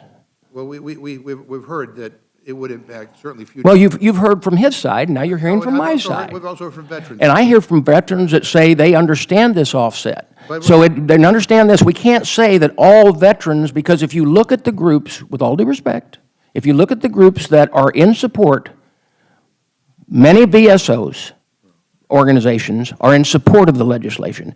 Yes, there are some that are opposed, But- based on what the rules are and everything like that. But my question, though, is, it's not about your committee, it's about your vote on the floor for $70 billion with, that have no offset. And I'm just, and that's, I mean, I asked basically the same question of the previous panelists. I mean, you have to cut, they're cutting programs to help hungry people. Here, we're negatively impacting veterans because we need to have offsets, but yet, there was nobody cared about an offset, and you all voted for it. And so I just, yeah, I'll yield to Mr. Yeah, Cano, and then I'll. Ranking Member McGovern, I agree with you, this inconsistency on the insistence on offsets. But you know what? What I object to most is that the offset that the majority is attempting to use here is to take money from veterans, to take money out of veterans' pockets, disabled veterans' pockets, and to give it to other disabled veterans. That, to me, is abhorrent. Look, I agree with you that they've passed legislation without offsets. So here's what I would urge this committee to do: to consider making my amendments in order to meet the chairman's insistence on an offset. We have alternatives. Make DOD pay for a DOD program. This is a deal. We're asking for DOD pensions to be paid for. And Chairman Boss, just one quick question. If the Major Richard Starr bill were put on the floor today without an offset, would you vote for it or against it? Because that's what the Right. discharge petition. Well, you know what? A lot of people claim they'll vote for it. So if it comes and this doesn't go, we'll see what happens. The problem is, that's a lie to your veterans. Because you just lied to your veterans because you think it's going to pass in the Senate, and the Senate has already been very, very clear. They will not support it. We're 5 signatures away from getting that to the floor, but I mean, the idea that, when it comes to other things, no one cares about an offset, but when it comes to veterans, we're insisting on an offset. I just find that a little bit puzzling, but I thank you. I yield back. Thank you, Mr. McGovern. Mr. Griffith, you're recognized. Chairman Boss, we've heard one of the VSOs referenced by name as being opposed, and you've said there are VSOs that support. I'm just wondering if you could. The list total is, and then you have to look at, is it the VSOs or is it PACs? There is about 12 in opposition and 14 to 15 that are in support, and there are a couple that are waiting on what the administration's position come out. Can you give us the names of a couple of them? I don't have to have all 14 I- in favor. There you go. The American Legion is one of them that's in support. There's a whole lot more. Hold on just a second. BVA, Legion, AMVETS, TAPS, Elizabeth Dole Foundation, Gold Star Spouses, Gold Star Wings, so there's Okay, several. a Yeah. fair number. And I'm trying to get my arms around it. On the sleep apnea, my understanding is, and I could be mistaken, is that currently, if you are a veteran and you come in and you have a sleep apnea problem, you're automatically given a 50%? That is correct, 50%. And does this bill lower that to 10% automatic? No, What it does doesn't. lower What it does is, it says that it is a revamping of it to say, okay, what's the scientific background of that is what caused it, and then you can still apply for it. However, under current rule, it's just kind of granted out there. Yeah. I guess what I'm saying is that you can show science up to whatever level with the medical histories and so forth, but I thought it was 10% automatic if you had sleep apnea. Is that not accurate? At 15? It is 50 automatic. It's 50 now. 50 automatic. But I thought the bill said 10. Is that right? Am I right or wrong on that? It's on a sliding scale with the least being 10. Is that correct? With the least being 10, okay, that was my understanding. I just want to make it clear. So if you come in and it's clear that it was caused by action Right. in Iran Then you get the or 50%, anywhere they else, can then show that. Yep. you get and you have sleep apnea, it's 10% minimum, but then it could go up as high as 100%, theoretically. Theoretically. It's unlikely to go to 100%, but it could. Okay. I mean, that was kind of my understanding as well. Is there anything else that you want to say in response to comments? No, I think, it's wild around this place when we talk about offsets and everything like that. But the other thing we do is the people that argue that you want to follow science up until that science doesn't fit where you want it to be. And I think that we do not want to reduce, and remember this is the most important thing, it doesn't reduce veterans' benefits that already receive them. It does not. I appreciate that, and I yield back, Madam Chair. Thank you, Mr. Griffith. Ms. Scanlon, you're recognized. Thank you. I mean, this is a massive bill, right? Yes, it is. 500 pages of text and all, and some really important provisions that have bipartisan support from veterans, military families, et cetera. But despite all that, because of what a fair number of people say are the cuts to veterans' benefits, so we seem to have a real dispute here about that. The veterans of foreign wars, the disabled American veterans, Iraq and Afghanistan veterans of America all oppose the bill, not because of the provisions that are in it, but because of how Republicans have chosen to pay for it with what appears to be $64 billion in cuts from other benefits, not the same ones at issue in the bill. I mean, we absolutely should be strengthening benefits for veterans and their families, but not by taking benefits away from other veterans or increasing costs on military families. Now, we've mentioned the support or lack thereof from the VFW and other organizations, but AFGE, a major union, is also opposing this bill because it is going to remove psychologists who provide thousands of psychologists from their current protected status under the VA and remove labor protections from them. We're already seeing at the VA a real problem with being able to hold on to our medical personnel because of the cuts to the VA, because of the overturning of labor provisions. And here it looks like we're about to see more of that, and that kind of disruption of care really impacts our veterans because our VI folks are specialists. They are, world experts on this, and if we are pushing them out, then it has a real impact. Can you comment on that? Yeah, well, I wanted to Mr. say the chairman was able to mention less than 10 VSO, Veteran Service Organizations, that favor this bill. I have a list here of 20, at least 20 that are in opposition, and I doubt there's any VSO in the room that's it's unprecedented that we have veteran service organizations represented in the Rules Committee hearing room, but I would defy the chairman to point to one VSO present today. Look around, that is in favor of this bill. It's usually pretty quiet in the Rules Committee, but we do have a number of folks from the VFW here today. So let me also say, the chairman says he doesn't want to lie to veterans about the passage in the Senate of the Richard Starr Act. I would argue that the Richard Starr Act, if we pass it in the House, would have so much momentum. That's what's irresistible. What's irresistible is the grassroots support across this country for the Richard Starr Act, which is the #1 priority of all the veteran service organizations, including the ones who the chairman cites as favoring this bill before us. I say the Senate has been clear that there's not a path forward for the Taking Care of Veterans, America's Veterans Act that he's proposing. I have here a letter signed by 46 senators to Doug Collins, Secretary Collins, stating that they oppose the Taking Care of America's Veterans Act. And, Madam Chair, I would ask that it be put into the record. Without objection. I also want to say one thing, Congresswoman Scanlon. Let's talk about some of the offices a little bit. You know that 10 days of war in Iran, the 10 days of a war in Iran, it's about $1 billion a day, will pay for 10 years of the Major Richard Starr Act. There is right now $100 billion of unused money that was appropriated to the Department of Defense. We could just take 1/10 of that and pay for this act. So there are other ways to pay for this.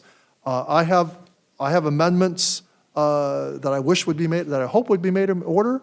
Let our colleagues decide if the Taking Care of Veterans Act is the only way to move forward. What the chairman proposes to do is to take money out of some disabled veterans' pockets and to give it to others that are very, very deserving. But this is not a path we want to go down, I don't think.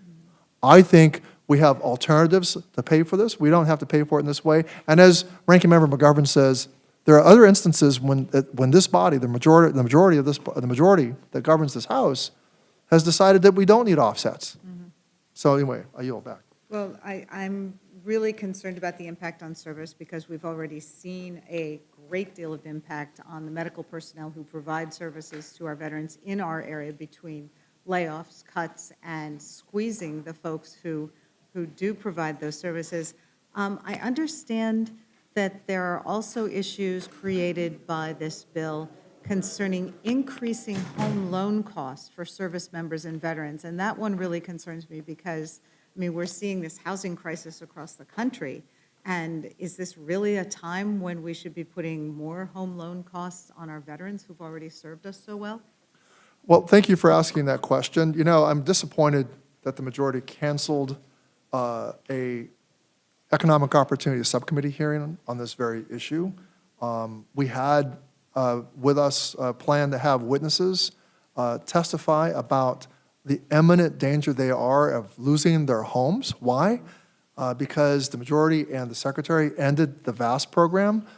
They have supposedly implemented a partial claims substitute, which is not fully operational, and which is leaving our veterans in danger of losing. 10,000 veterans have lost their homes unnecessarily to foreclosure.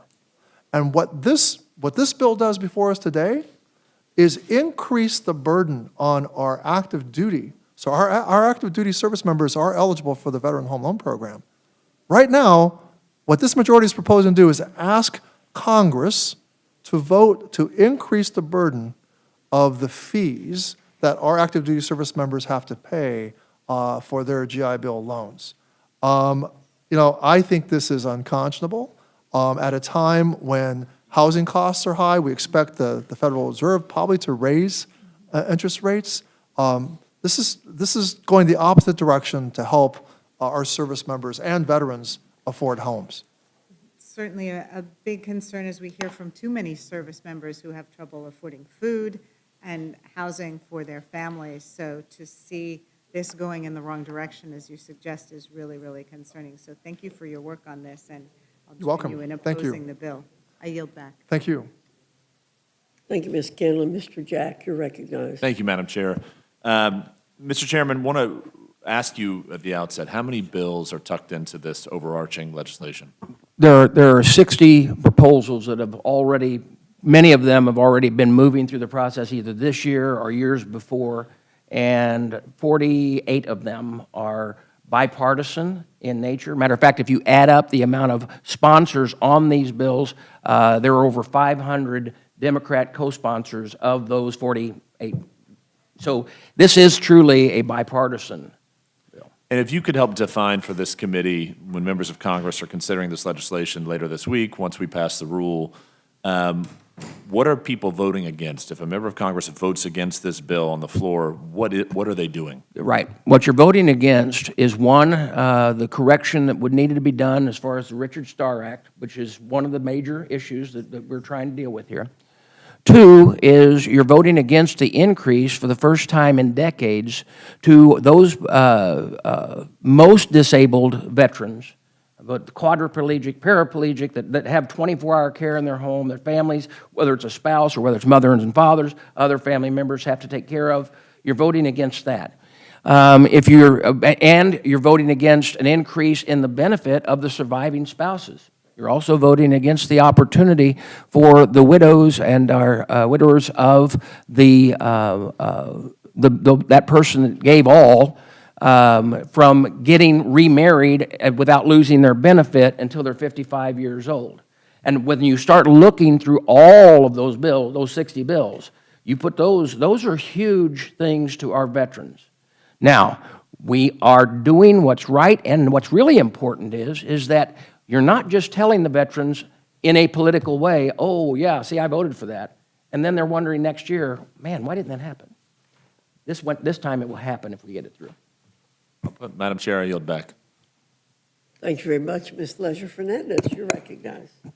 Thank you very much, Chairwoman, and thank you to the chair and ranking member. It's good to see you again. We was just a few weeks ago, we were having conversations, and those conversations are kind of similar because we were discussing legislation, part of which we have strong bipartisan support for. But the question that Democrats were posing is, how do you pay for it? Do you pay for it by making other veterans suffer consequences, or should Congress prioritize? And that's what we have here in terms of some of the inclusion of these bipartisan pieces of legislation. We are not against the bipartisan piece of legislation. The Richard Starr Act, Major Richard Starr. I'm a sponsor. I signed the discharge petition. I would like to see that bill come to the floor. And we're really close to getting it to the floor. And I love looking out at the veterans. My father was a veteran. The only place I could ever get Shirley Temples was at the VFW. Loved it.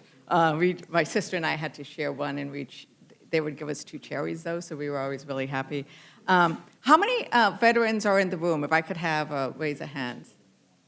I always say it's not enough, and you made that real clear, Chairman, last time, is that you bring to this job your role as veteran, but how many of you are in favor of the Richard Starr Act?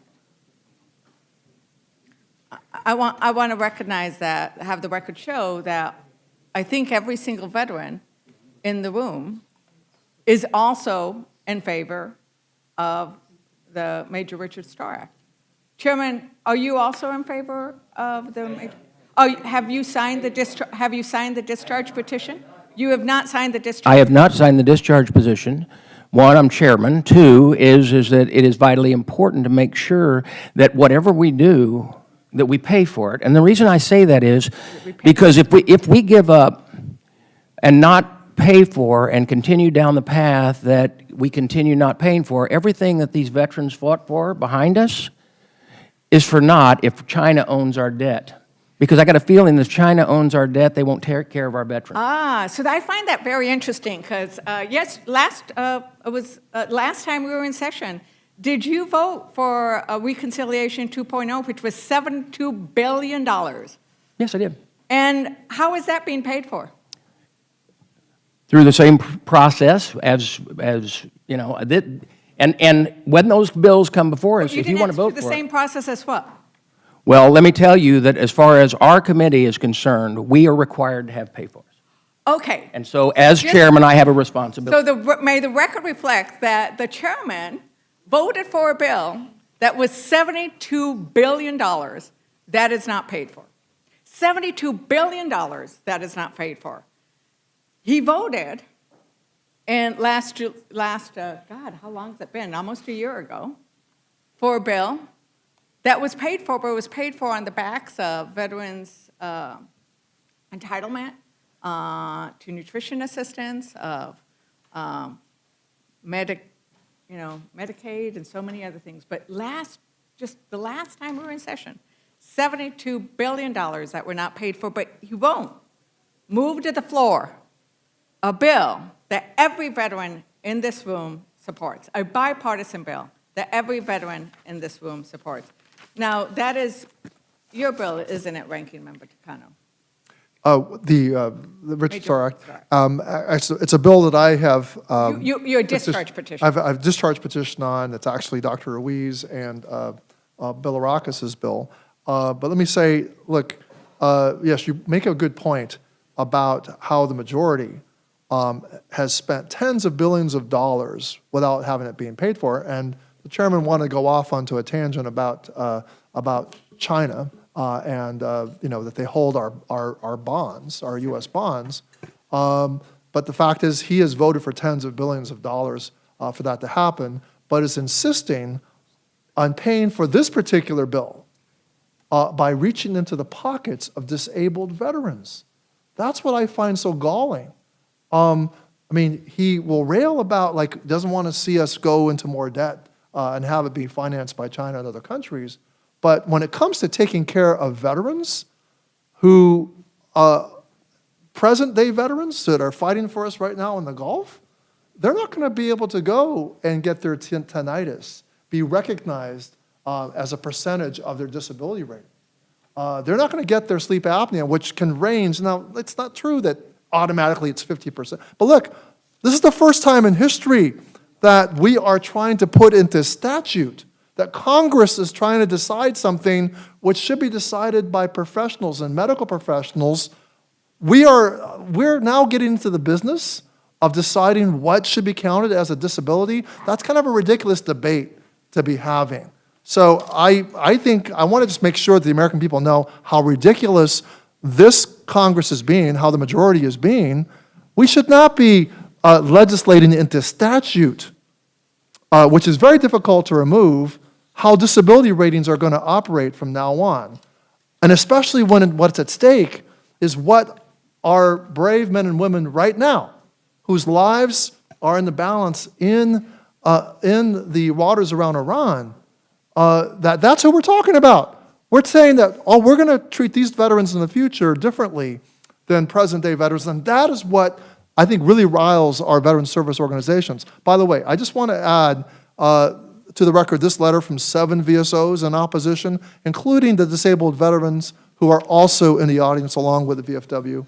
So Right. I just want to make sure. Because I think that gets to the point of where I think veterans want us to do the right thing in terms of there are many aspects in this bill that are the right thing to do.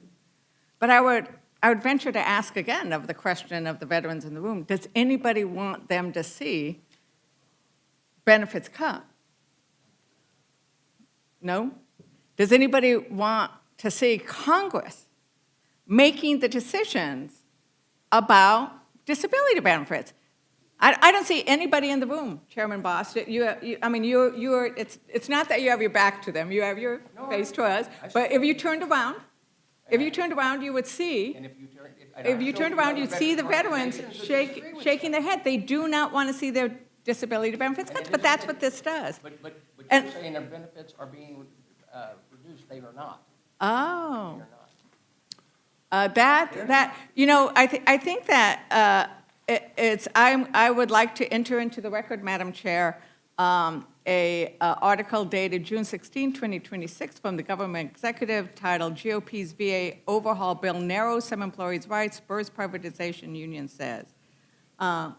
Without objection. Thank you. And quote, the VFW strongly opposes the Take Care of Americans Veterans Act as currently drafted because it asks future disabled veterans to bear the cost of expanding benefits through changing the VA rating schedule for tinnitus and obstructive sleep disorder. And in regards to some of the questions and discussion earlier, with regards to how disability benefits are doing, right now, no changes are planned or imminent.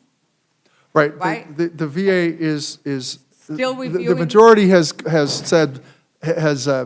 inaccurately stated previously that we should take advantage of the cost savings because of a projected VA change in how disability ratings are going to change in specifically the tinnitus and the sleep apnea. But the VA has stated flat out they have no intention of changing the eligibility of those conditions precisely because they know that change would be hugely, hugely unpopular, just as the Biden administration discovered the same thing. The chairman has tried to refer to, Biden tried to do the same thing. It is true that they did propose a rule, but they pulled back from it. So they did not go forward, just as this VA is not going forward with it. But what are they doing instead? The VA is refusing to move forward with a rules change, but this Congress, under this bill, what's being proposed in this Congress is that statutorily, we're going to change the rules of what is eligible for disability ratings. We're going to make sleep apnea and tinnitus ineligible. And understand that tinnitus is a very common disability. Why? It deals with hearing loss. Of course, it's going to save us a lot of money, by taking money from the pockets of very, very deserving disabled veterans who deserve that rating. So we should not be saving money on the pain of our veterans who suffered, whether it's sleep apnea or tinnitus, because of the sound. I just want to read, Madam Chair, as the VA spokesman. I mean, I think I wanted to introduce this letter because it was the VA itself who said we have no plans. Without objection. Right, and an interesting continuation of the quote, which the ranking member accurately summarized, that the VA learned of the Take Care of Americans Veterans Act last week. And it's sort of like this is being moved so quickly, I think precisely because veterans are really good at making their voices heard. Veterans are really, we've all attended events in our home district with veterans, several days ago, and they made their voices heard to me.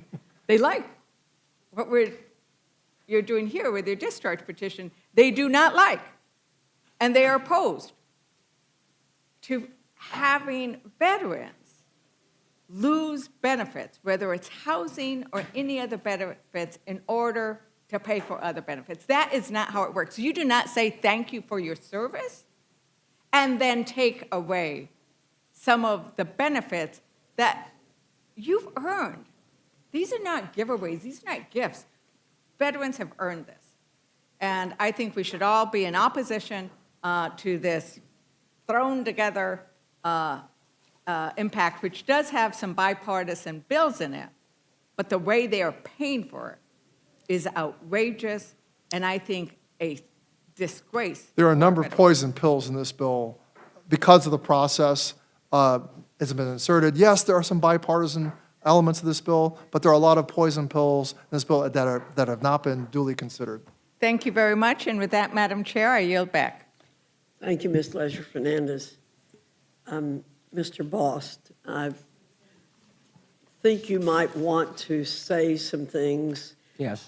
in response to First off, one statement. comments that have been made by Mr. Takano, Ms. Leisure-Fernandez. Thank you. Would you like Once to again, clarify they've continued to say that there's going to be reductions in benefits for our veterans.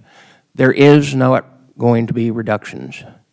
Their science is applied on the one question as far as tendinitis, and it was and both Biden and this administration. The letter they quoted was by a group or by a person at the VA. However, we also had the VA say specifically in committee that they were going to implement this. That being said, also as far as the rush with these bills, a bill does not become partisan just because it's finally moving. If these policies were good enough to have all those co-sponsors on them, then it wasn't rushed. We've already moved many of these bills. All we did was come up with a sensible pay-for the future that reduces no veterans benefit.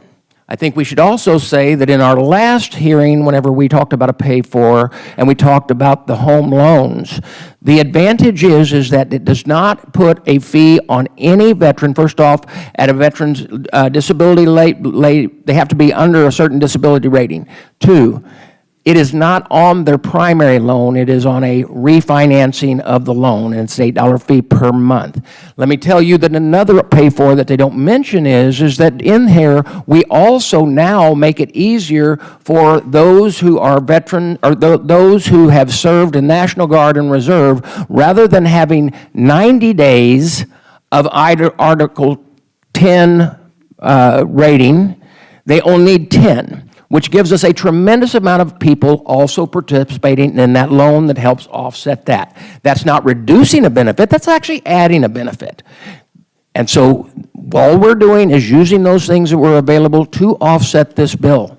But if you look, the most important thing is it covers so many things that are vitally important, including the Richard Starr Act,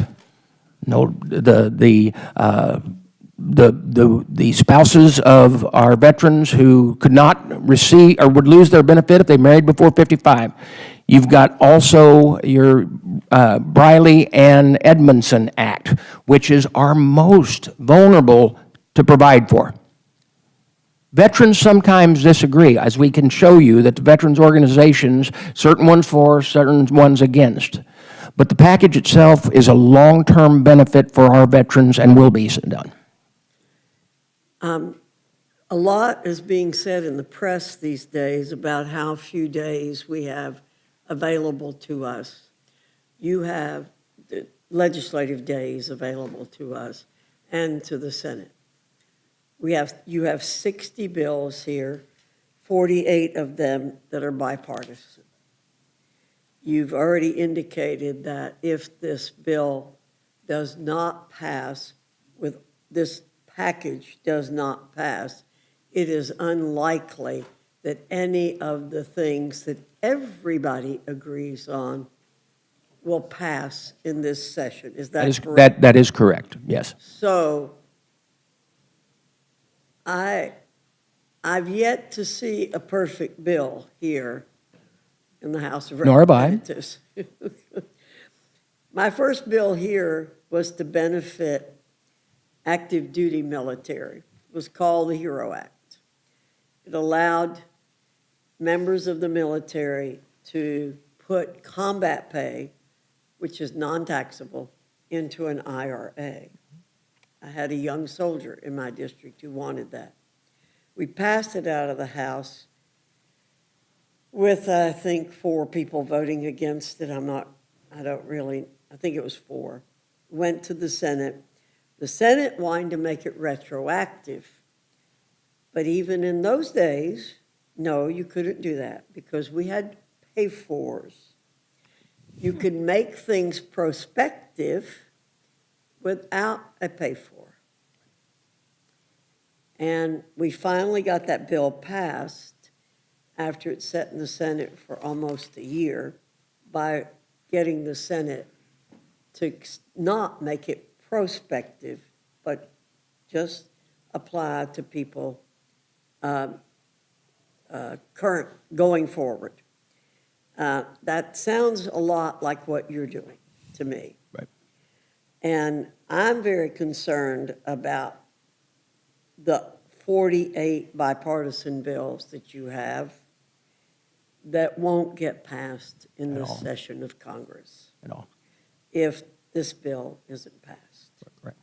So I just wanted to clarify that for you, and also clarify Mr. Griffith's question, which was people who have service-related tinnitus and Still receive. service-related sleep apnea will still be eligible for those benefits. That's correct. That's not true. Okay. No, that's correct. No, it's incorrect. Going Mr. forward, Takano, I didn't recognize you. that's fine, but I just wanted to say it's not correct. I believe what Mr. Boss told me. I've never had any reason to doubt him in what he has said. Thank you very much, Mr. Boss. I see no other people eligible to ask questions. Therefore, the witnesses are excused. Thank you very much. And I thank the veterans for being here, too. We may disagree at times, but we're still working for them.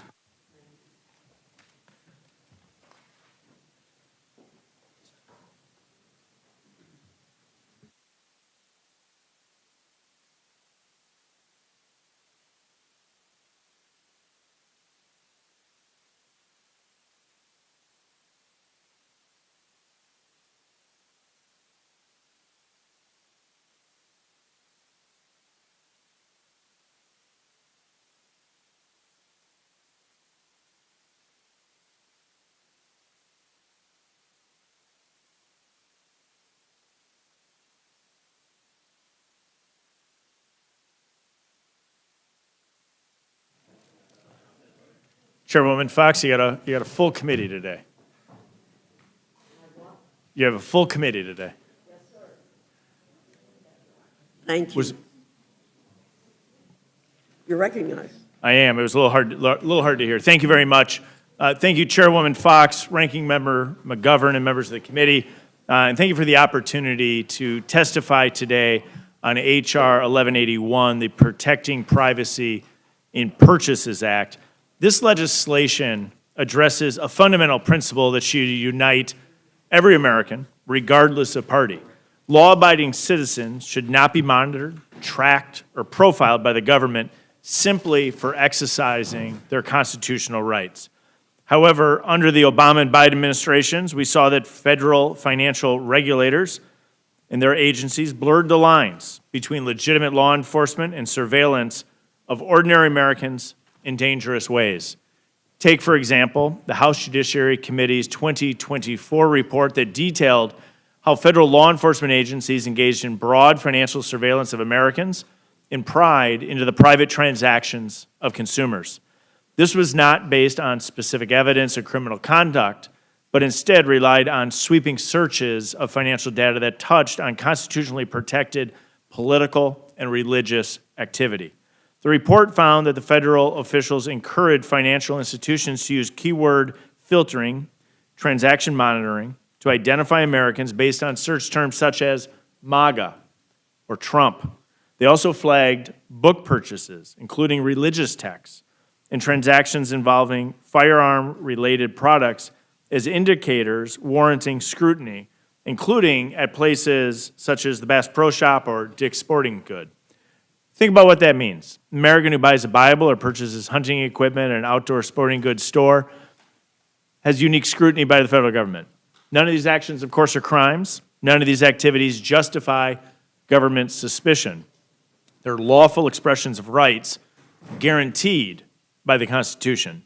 Yet this surveillance likely swept in millions of Americans who simply held conservative political views or exercised their Second Amendment rights. That should concern you whether you're a Democrat or Republican, because you can easily imagine how the shoe would fit on the other foot. The question that each member of this committee should ask themselves is whether the payment systems should be surveilled to monitor lawful purchases. The obvious answer is no.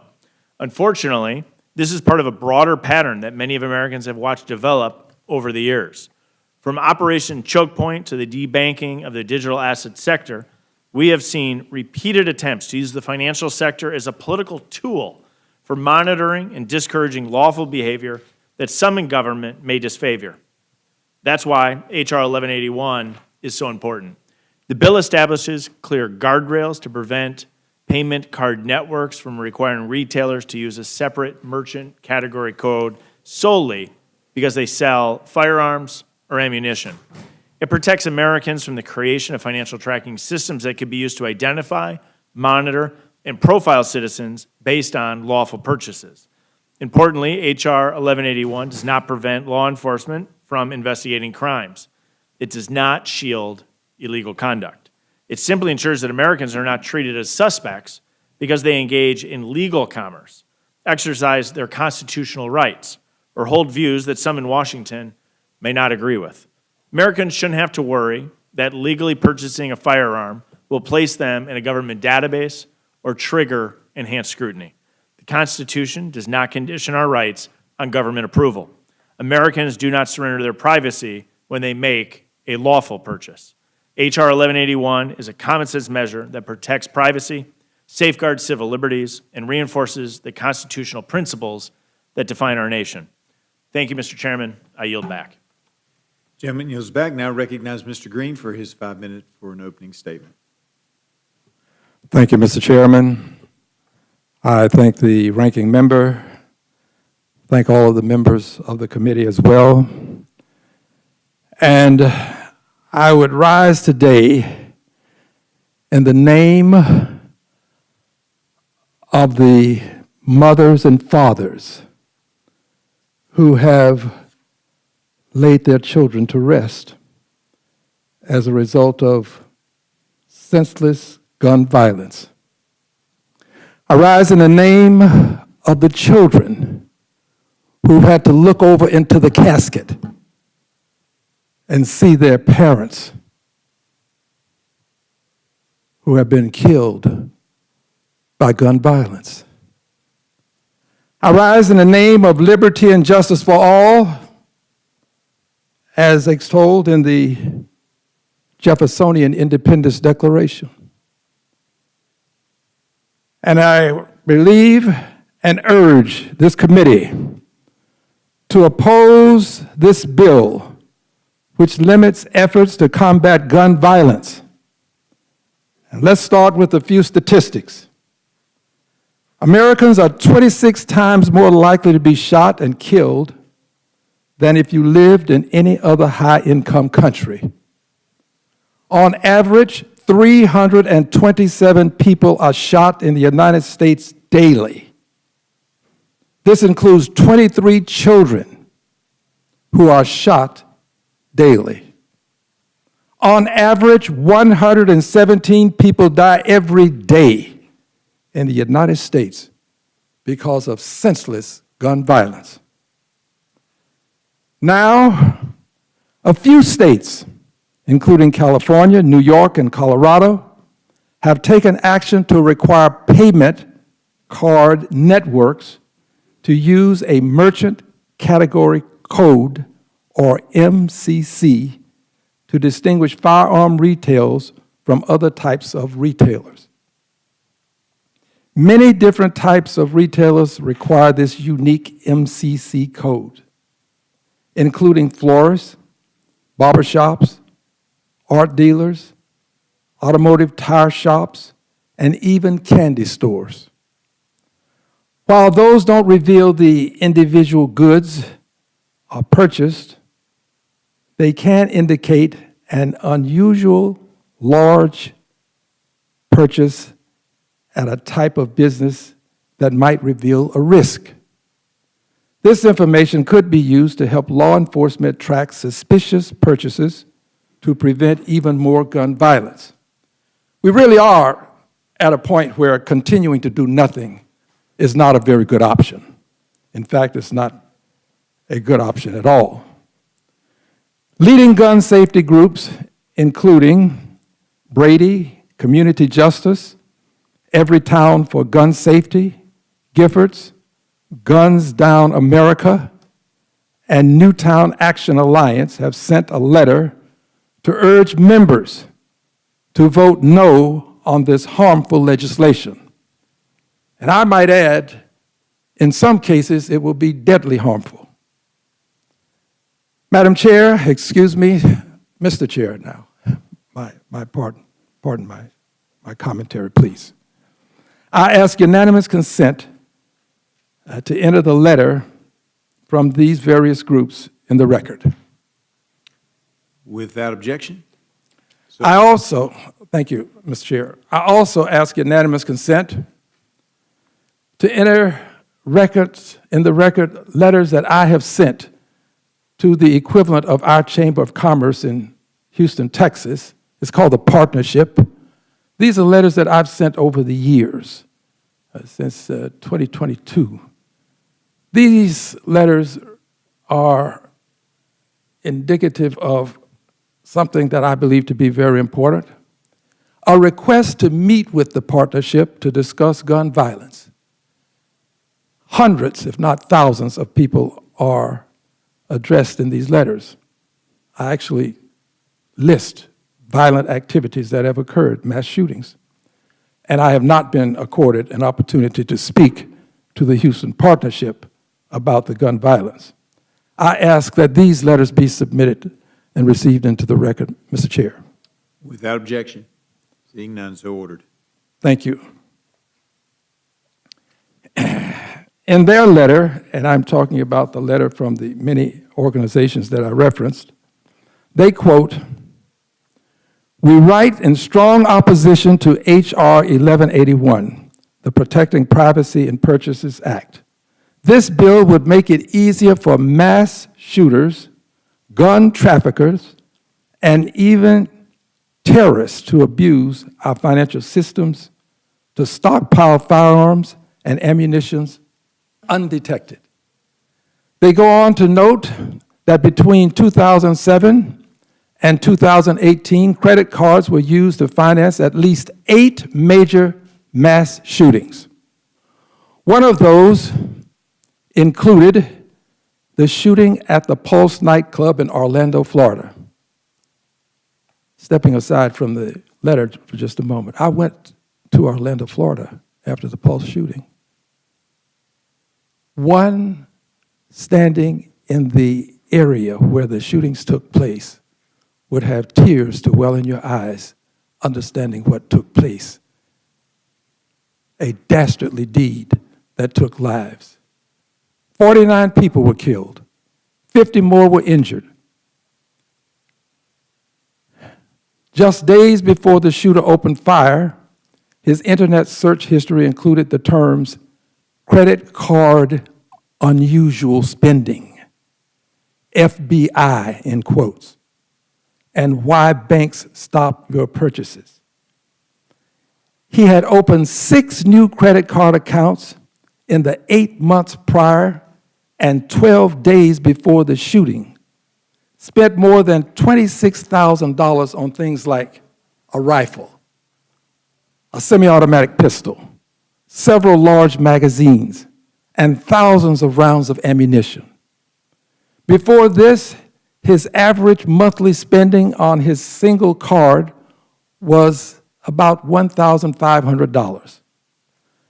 None of these credit card operators, payment processors, or banks were alerted to the types of transactions being undertaken, and they did not notify law enforcement officials about these purchases. Americans are tired of the senseless gun violence and want Congress to act and enact stricter gun control measures. Unfortunately, this bill goes in the opposite direction and would implement a ban on such merchant reporting on the federal level and would preempt existing state laws like those in California, New York, and Colorado. If I may just end this with my closing then, Mr. Chairman. This is about SARS, suspicious activity for anomalous behavior. When anomalous behavior, unusual behavior is detected, even in the banking system, we report it. I think that when we can save lives, we should do a similar thing, and I thank you for allowing me the time. Gentleman yields back. Now recognize Ms. Fishbach for her 5 minutes, or for her time.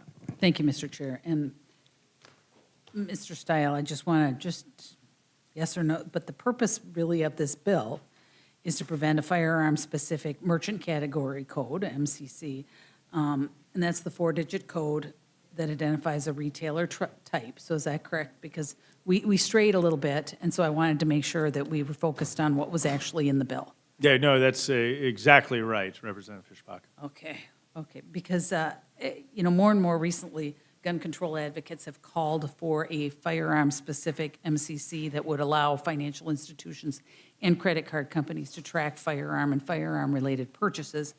And they argue, as we've heard, that it is to prevent mass shootings, but really their intention is really to create a backdoor gun registry by private institutions and establish a tool that can be used to block an American from exercising their constitutional Second Amendment rights. So, Mr. Stile, isn't it also true that financial institutions can block purchases based on specific MCCs? Well, this is the whole challenge, is to, if we look back to Operation Choke Point 1.0, in particular under the Biden administration, they're putting significant pressure on financial institutions in the United States to take action or to not engage or provide them the capital so that they could operate. And so this is a backdoor attempt by the federal government then under Choke Point 1.0 under the Obama administration to accomplish through the financial regulatory framework what they couldn't accomplish politically or constitutionally, in my opinion. And so this code is a mechanism that we need to prevent from being labeled on lawful the sale of firearms or ammunition. So individuals aren't tracked in a suspicious manner simply for making what is otherwise a legal purchase. So just a firearm-specific MCC could act as a tool for the financial institution to block an everyday citizen from exercising their Second Amendment right. Is that? Yeah, it gets a little technical as to what the financial institutions can use the MCC code for, but unquestionably the driving concern of this is the tracking mechanism that metadata would exist and be susceptible to government review.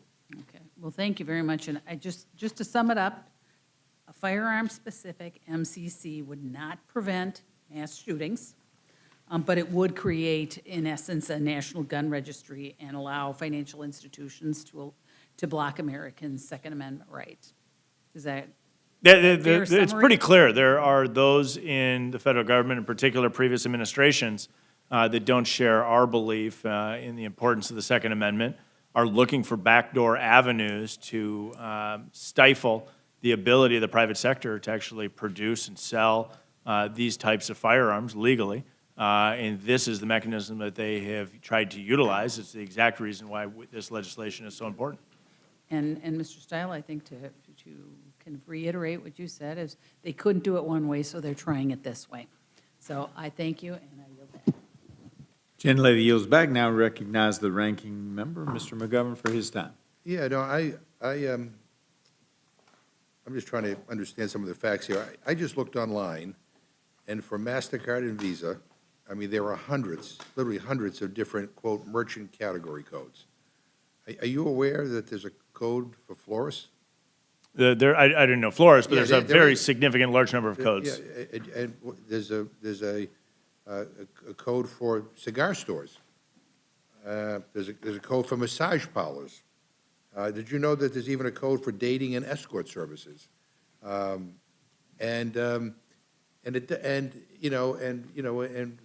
if I understand correctly, what we're talking about here is that this code doesn't tell you whether somebody bought a gun or ammunition. It basically just focuses on the place where you made the purchase. You could buy, $1,000 worth of potato chips at a gun store.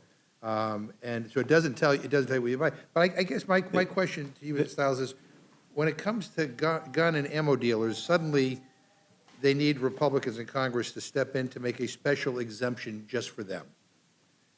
And I guess if you have concern about these codes, then the policy solution should apply to everyone.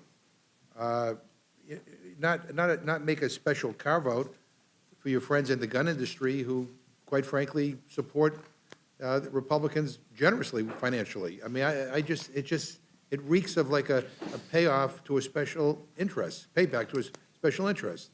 Why just gun and ammo dealers? Why not everything?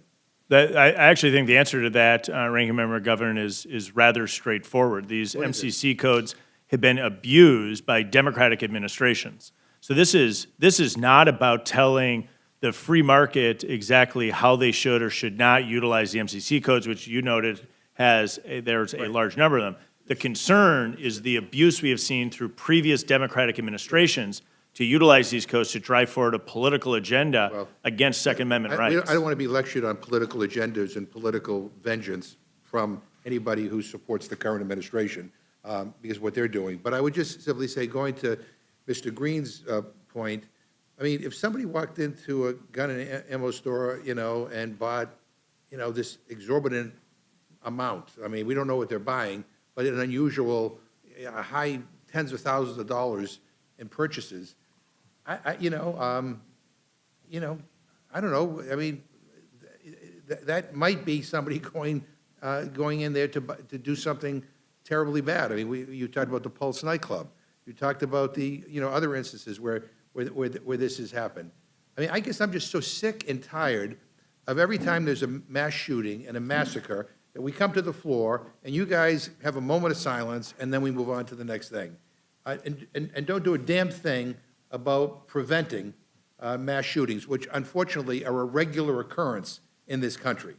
I mean, we're unique in that regard, where mass shootings happen on a regular basis. They're no longer kind of an isolated instance. Mr. Green, I mean, the whole point of this, is not to track people, every purchase they make. It's to detect whether something unusual and whether something highly suspicious is happening that might, in fact, be somebody planning a mass shooting. Am I correct on that? Eminently so. Anomalous activity, Right. unusual activity. something that would cause one to pause and question, why is this occurring?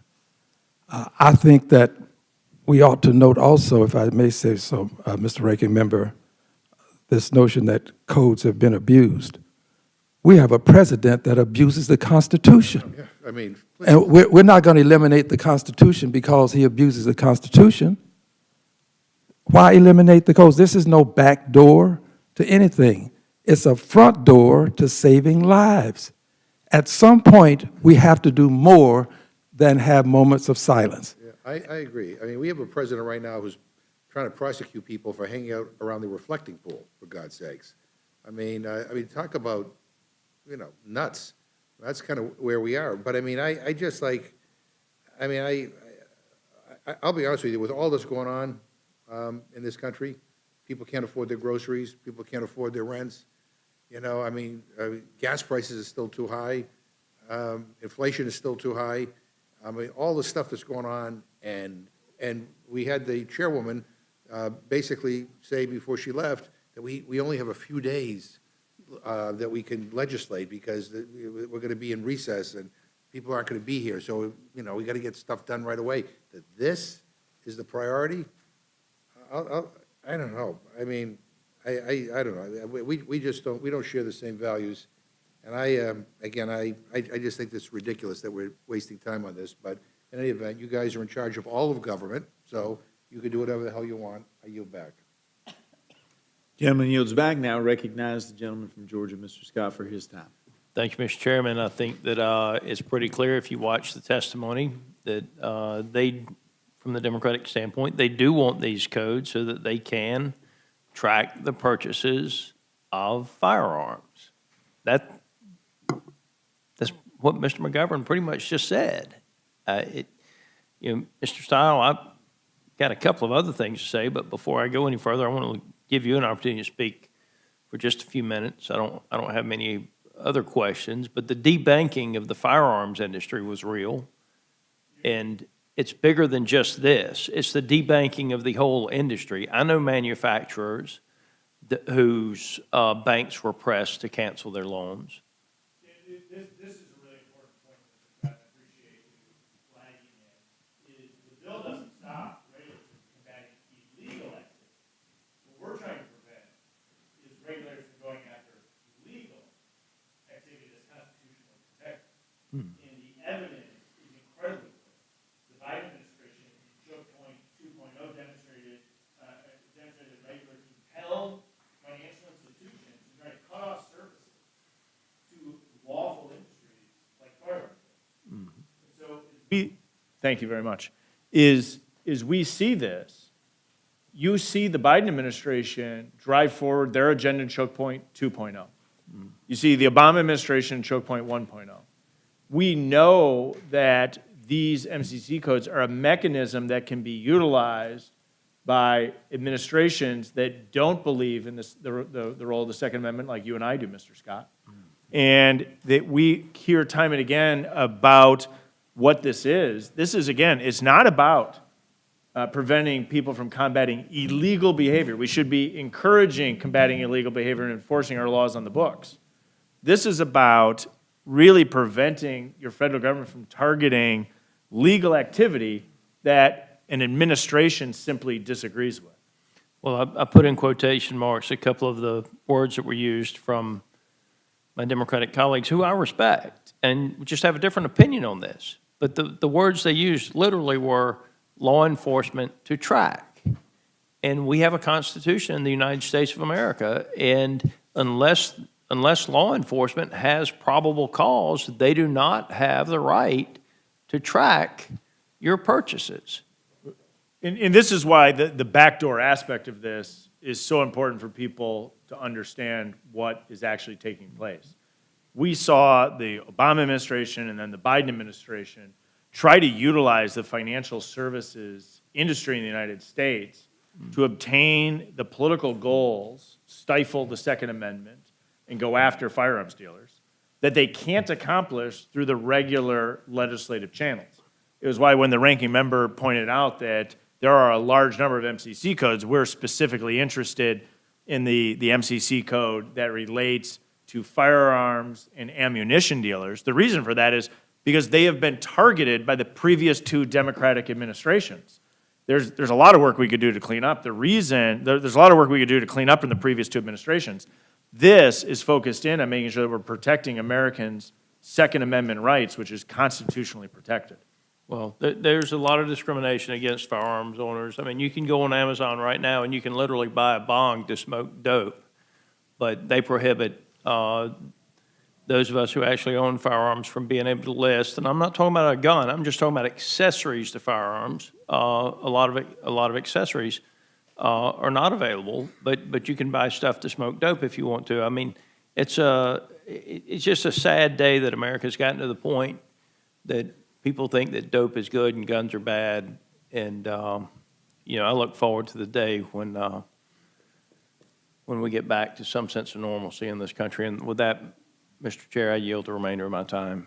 Gentleman yields back. Now recognize the gentlelady of Pennsylvania, Ms. Scanlon, for her time.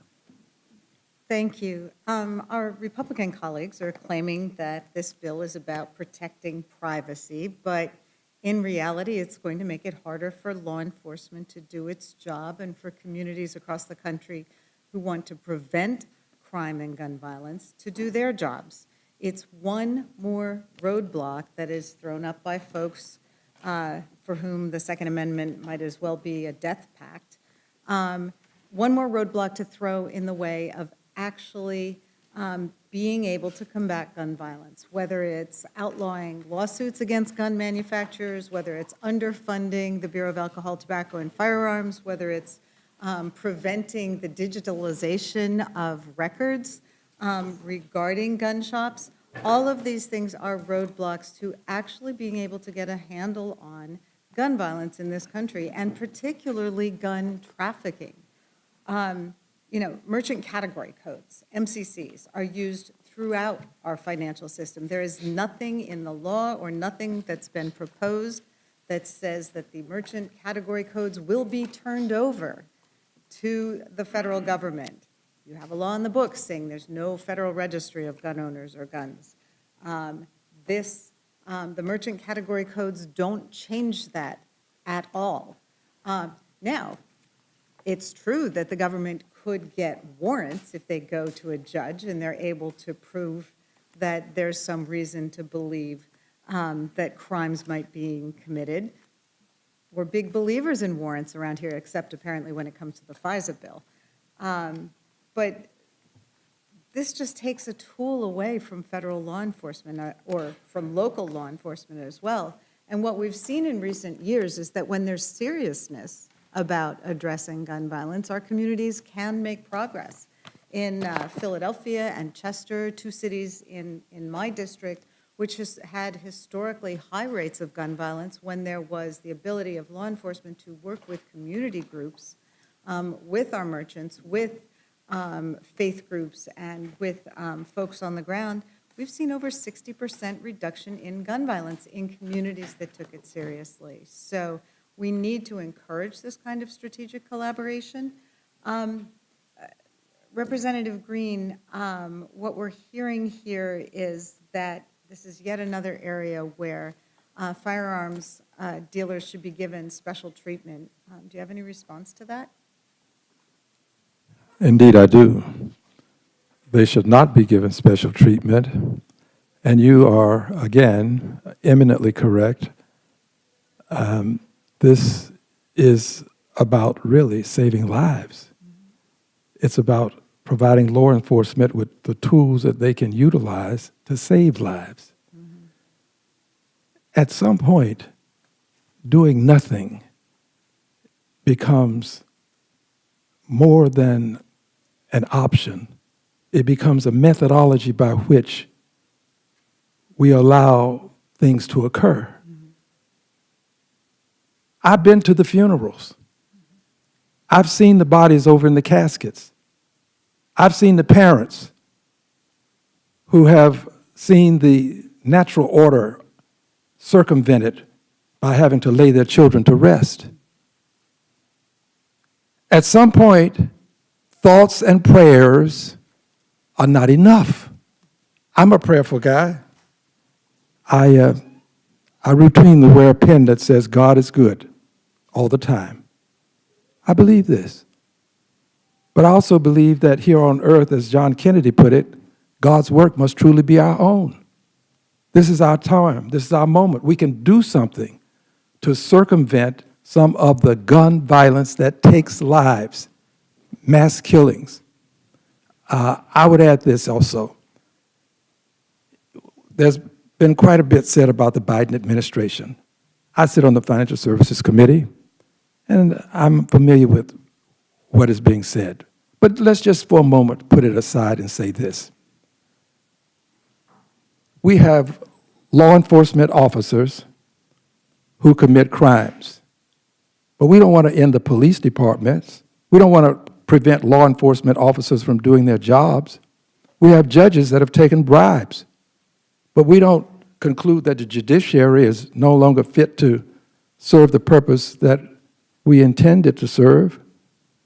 I don't want to see anybody abused ever, but in the process of doing things, occasionally that may happen.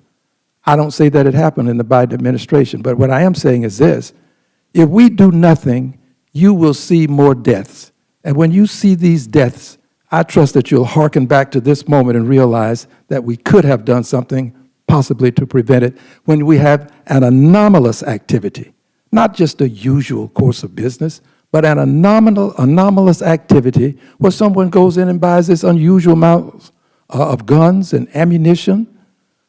We're not tracking people. We're trying to prevent crime and save lives. Well, I would disagree with you in that this isn't about doing nothing.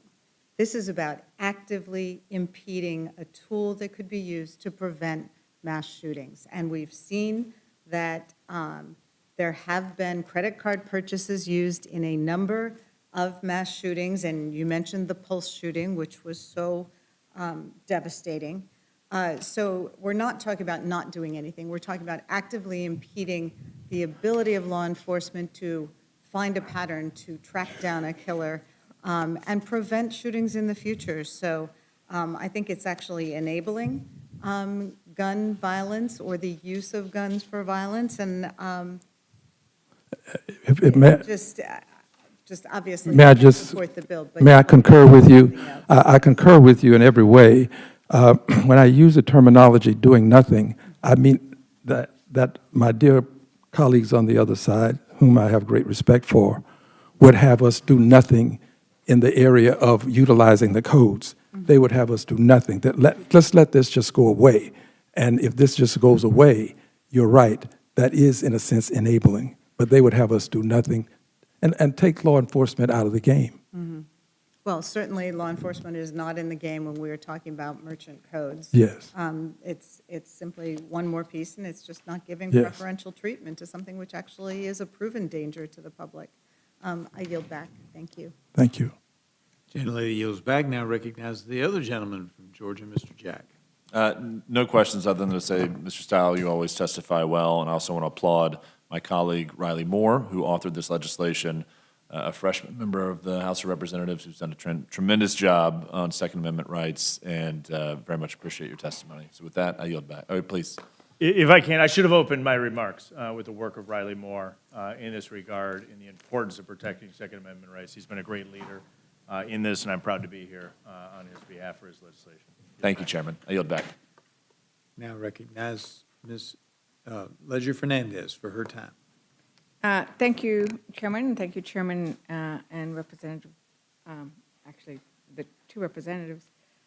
I find it fascinating. You know, I come from a family, my kids all went shooting yesterday. We had a box of ammo delivered to my house. We had lots of other things delivered to my house over the last week. And all of that other stuff had a code, didn't it, Representative Green? It did. Everything else had a code. It did. And so what the Republicans are doing is saying we are going to have a carve-out. We're going to have a carve-out for the gun industry and things you buy from there. When I went and bought anything at the grocery store, when I went and bought anything, when I filled a prescription, there was a code on that, wasn't there, Representative Green? Yes. A code is utilized, as has been indicated, at the florist shop. If you're going to buy automotive parts, and this would be a carve-out, and it would be a carve-out that would allow someone to buy an automatic Kalashnikov, perhaps many of them, to buy thousands of rounds of ammunition, and to do so and go out and do something dastardly when there's a possibility that there could be a means by which this could be circumvented. So for every other purchase, none of them would have had the consequences where there have been over 200 mass shootings. You've already pointed that out. And we also pointed out that you submitted this letter, the June 22nd, 2026 letter, opposing this legislation. And some of these numbers are staggering, right? We bought a box of ammunition, right? My kids are getting ready to go hunting this fall. And so they need to go do some target practice. Everything else we purchased this last week had a code. $95,000 were spent by the shooter in Las Vegas, Nevada, in just a few weeks, which you could have provided or would provide after the fact. Important information, right? And I think that what's interesting is what Republicans are proposing is not supported by the American people. The American people actually want us to do gun safety legislation. We recognize the constitutional right, but we also recognize that these are deadly weapons. And I'm looking at some polls here that actually show that strengthening background checks, 2024 voters were 79%. You know what? Trump voters, 73%. Gun owners, 75%. Holding the gun industry to similar regulatory standards as the tobacco, automobile, and opioid industries, 69%. Gun owners, 64%. 2024 Trump voters, 58%. The kind of stuff that they are trying to impose, not undo, as Representative Scanlon pointed out, is not publicly supported. People want us to take action, not to eliminate our ability to safely own and utilize guns, but to take action to protect those children that you described, Representative Green, the idea that children are not just mourning their parents, they are looking. They are looking at other children who've been killed and bloodied in their schoolroom. And we had shootings in my district, and everybody in this Congress was going to eventually go down and have a moment of silence. And the idea that we can't do a basic thing like track the purchase. I'm the last Democrat to speak. Representative Green, is there anything else you would like to clarify about why this law is deadly for our children and deadly for our communities? Well, some things just bear repeating, that this is not about gun control. You are correct. It's about gun safety.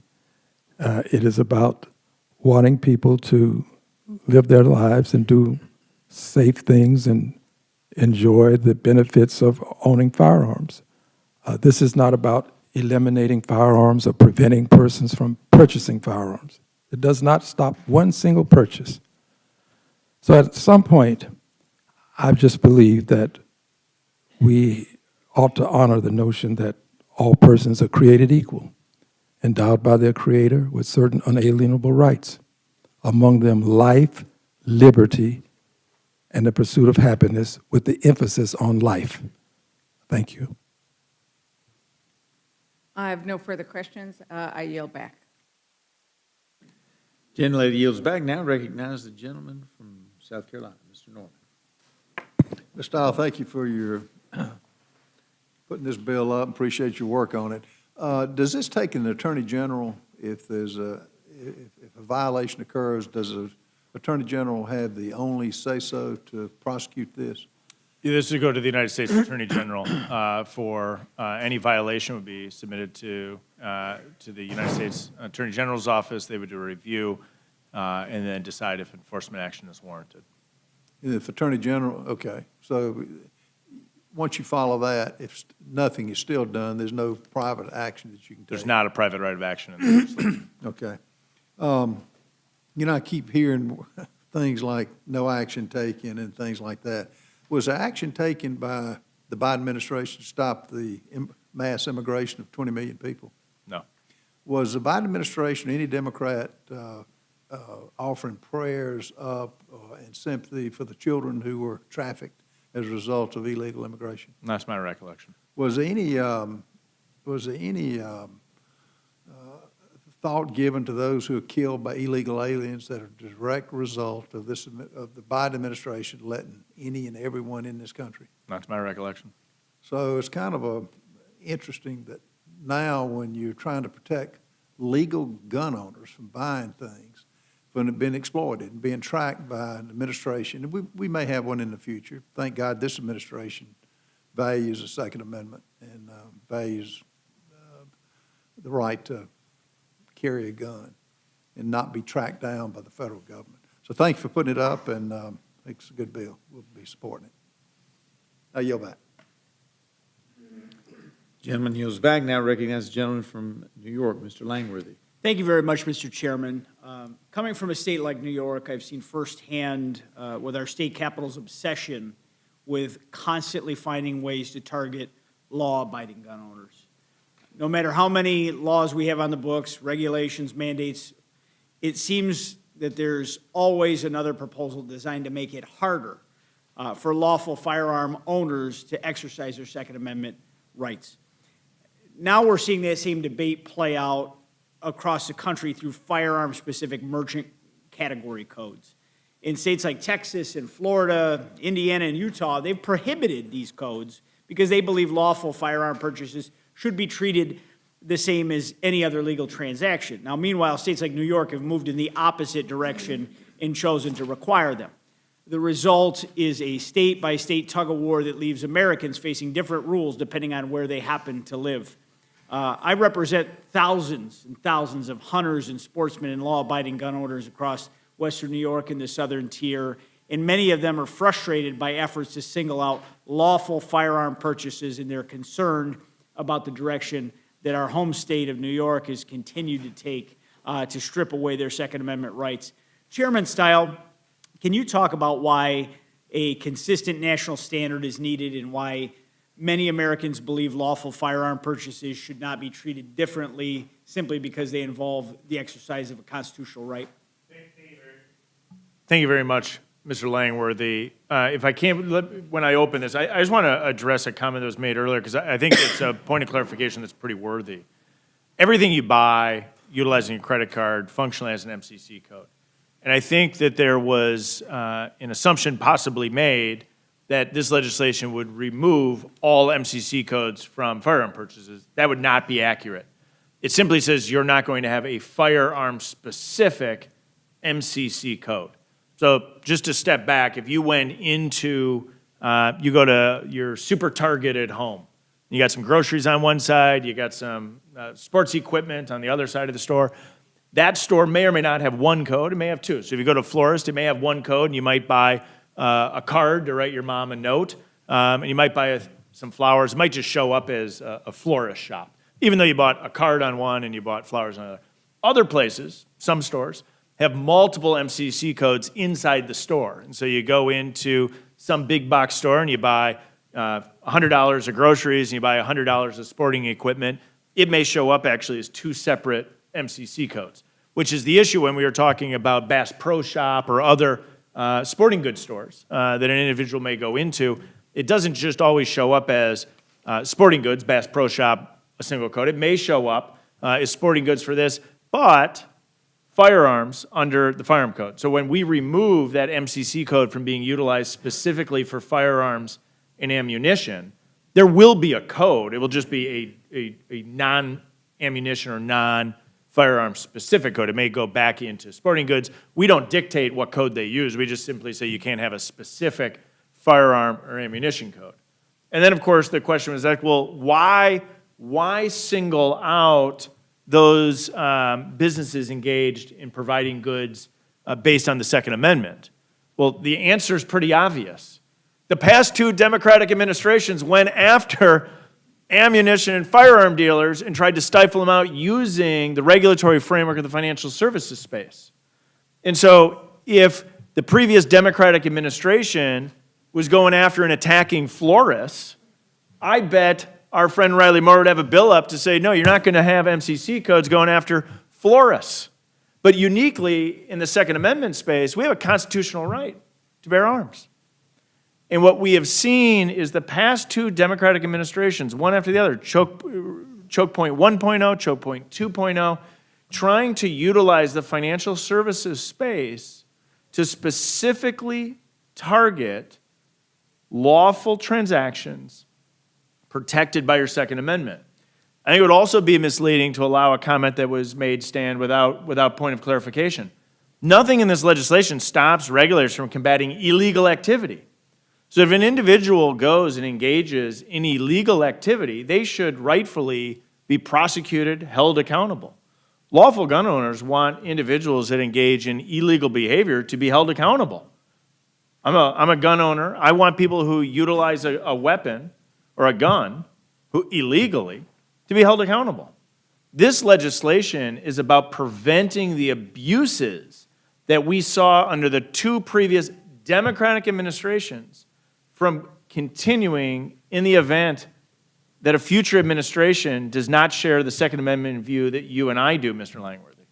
And so I think it's just so important to clarify that this is a bill directly coming out of the fact that the previous 2 Democratic administrations, in particular the Biden administration, were abusive of the fact that they could track these MCC codes. And I think a lot of Americans would actually be really surprised to realize that there is an MCC code specifically tied to ammunition and firearms, and that the previous Biden administration has a history of abuse of trying to stifle constitutionally protected transactions for individuals to buy both guns as well as ammunition. Well, I think you're exactly right, Mr. Chairman. And law-abiding Americans shouldn't have one set of rules in New York, another set of rules in Texas or Florida. Congress has the opportunity to provide consistency and ensure that lawful purchases are treated the same way across this country. I appreciate the work that has gone into this legislation, and I yield back, Mr. Chairman.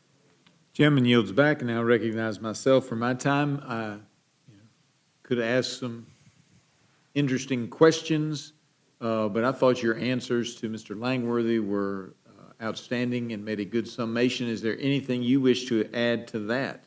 I'll just close out by saying I think this is a really important piece of legislation for those of us that believe in protecting the Second Amendment and the abuses that we've seen in the previous administrations. And I'd like to close by thanking Riley Moore, Congressman from West Virginia, for his hard work on this. And I concur with your comments, and I yield back, and that concludes this panel's testimony. You all are excused.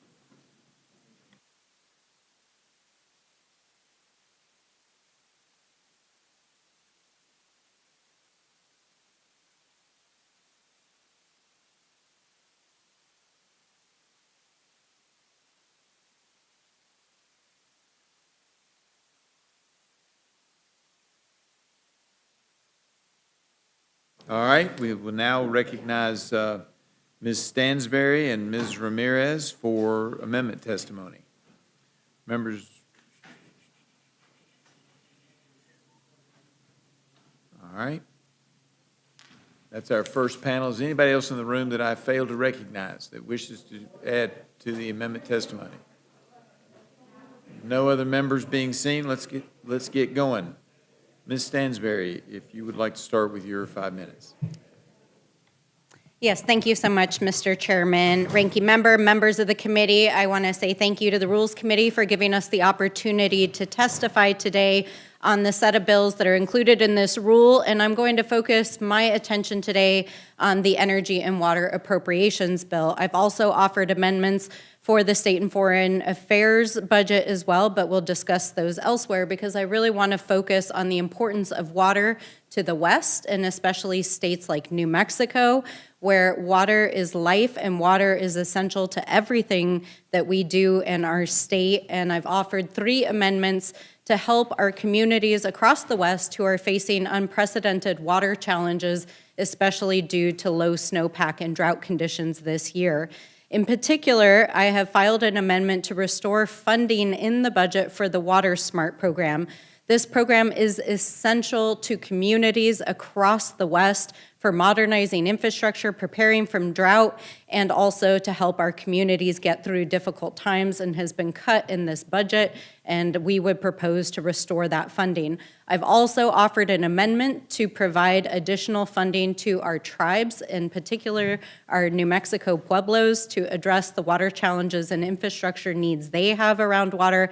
And finally, I filed an amendment to include my Water Data Act, which is a bipartisan bill that would transform the way that we manage water, not just in the West, but all across the United States. Now, I want to zoom out and talk about why these amendments are so critical. As a water resources professional, I've worked on water and drought management most of my career. And in New Mexico and across the West, we are experiencing some of the most challenging water years in recent memory.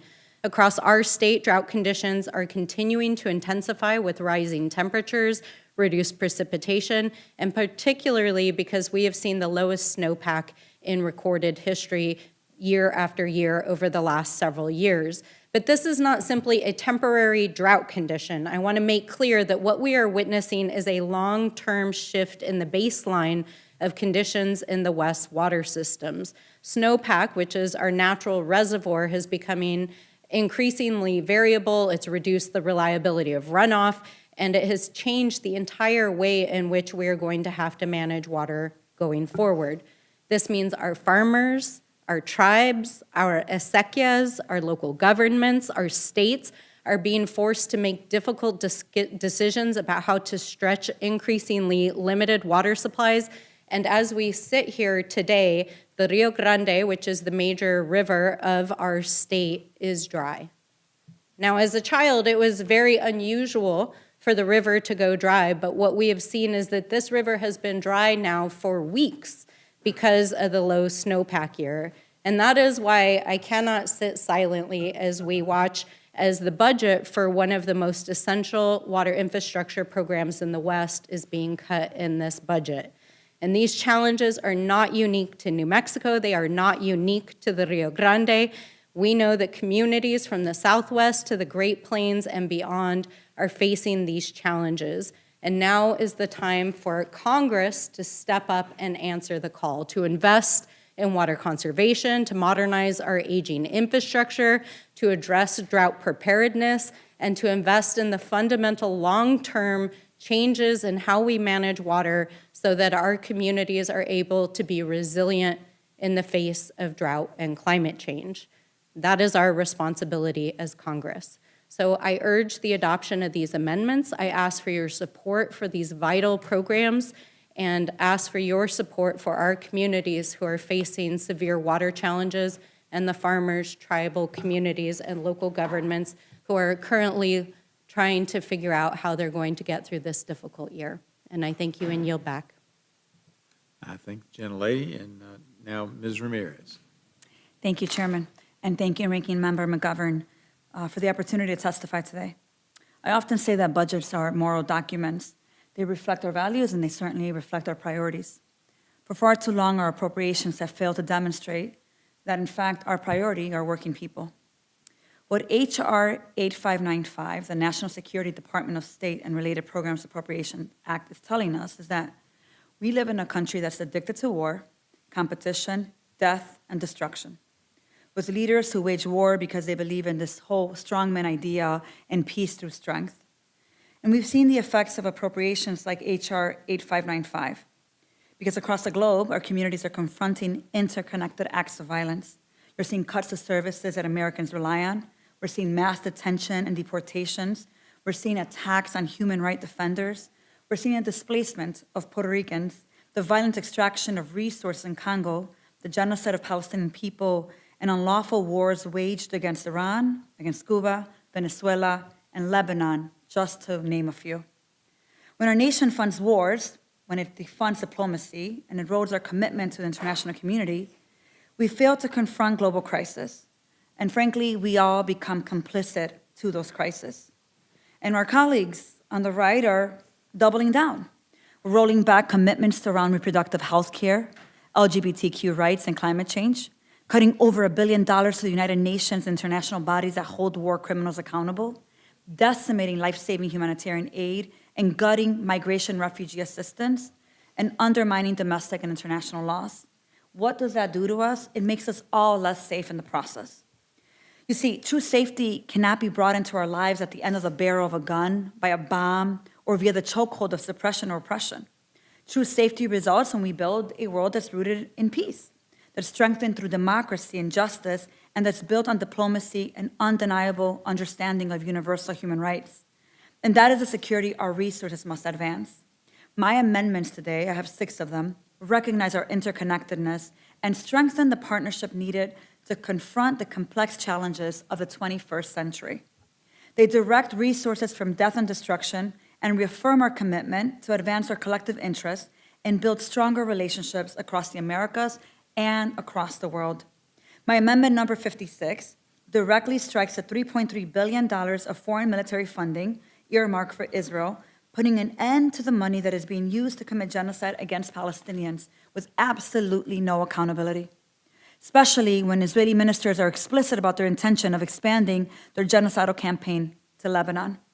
My amendment number 162 explicitly prohibits funds to Trump's Board of Peace, a money laundering scam meant to displace Palestinians and ensure a new Riviera for Trump and his billionaire friends.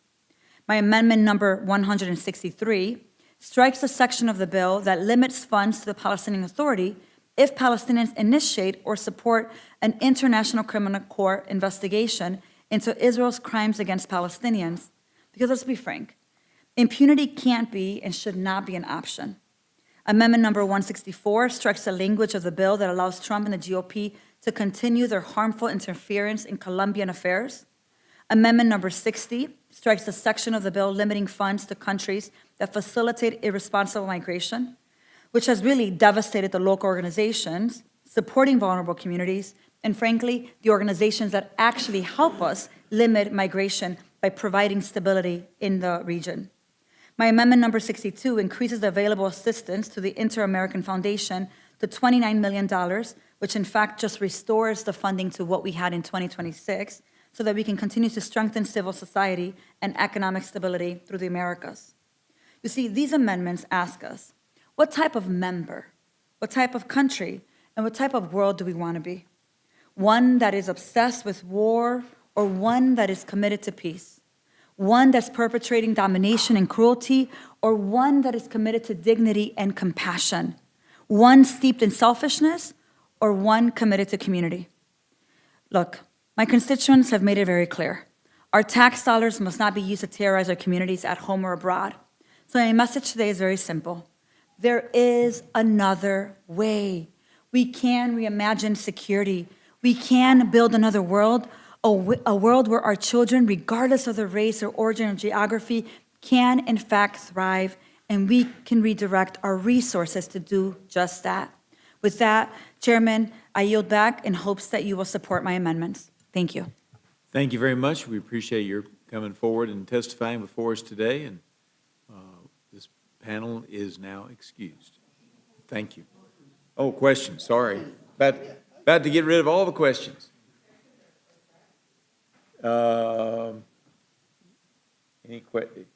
questions for Mr. Jack?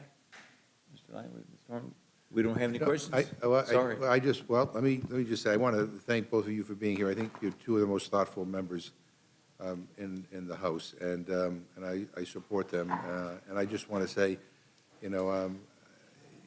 the humanitarian crisis in the Middle East continues to worsen, and I worry that we're not paying enough attention to it because there's so many other crises that are happening, thanks to the guy in the White House right now. but I appreciate you bringing those to our attention, and I hope all your amendments are made in order. And I yield back. Thank you. Oh, and just want to, and I ask unanimous consent to insert into the record written testimony from Representative Doggett in support of Amendments 46 and 47 to H.R. 9022, which would transfer $103 million to the National Nuclear Security Administration's Defense Nuclear Nonproliferation Account. Without objection. Ms. Scanlon. Thank you, and I would just adopt the ranking member's remarks, and also wanted to thank Ms. Stansberry for her longstanding expertise on the water issues, because they really are important. So thank you. I'd just also like to express gratitude. I mean, it was disappointing to see that unlike last year, last fiscal year, where we had the appropriations really come together in a very bipartisan way and very much agree on many of their bills, we had so much more tension. And we had the kind of cuts that we're seeing, right? We have the kind of cuts that for a place like New Mexico and the entire Southwest, that we're having a 6% cut of the non-defense budget is really worrisome.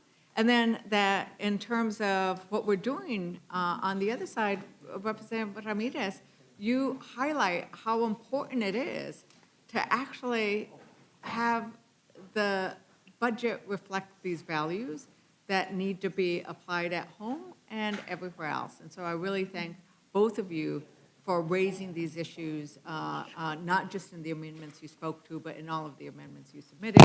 And so no questions, but a lot of gratitude for your very thoughtful work.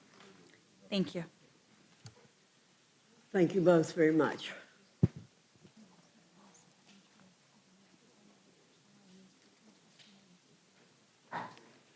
Oh, I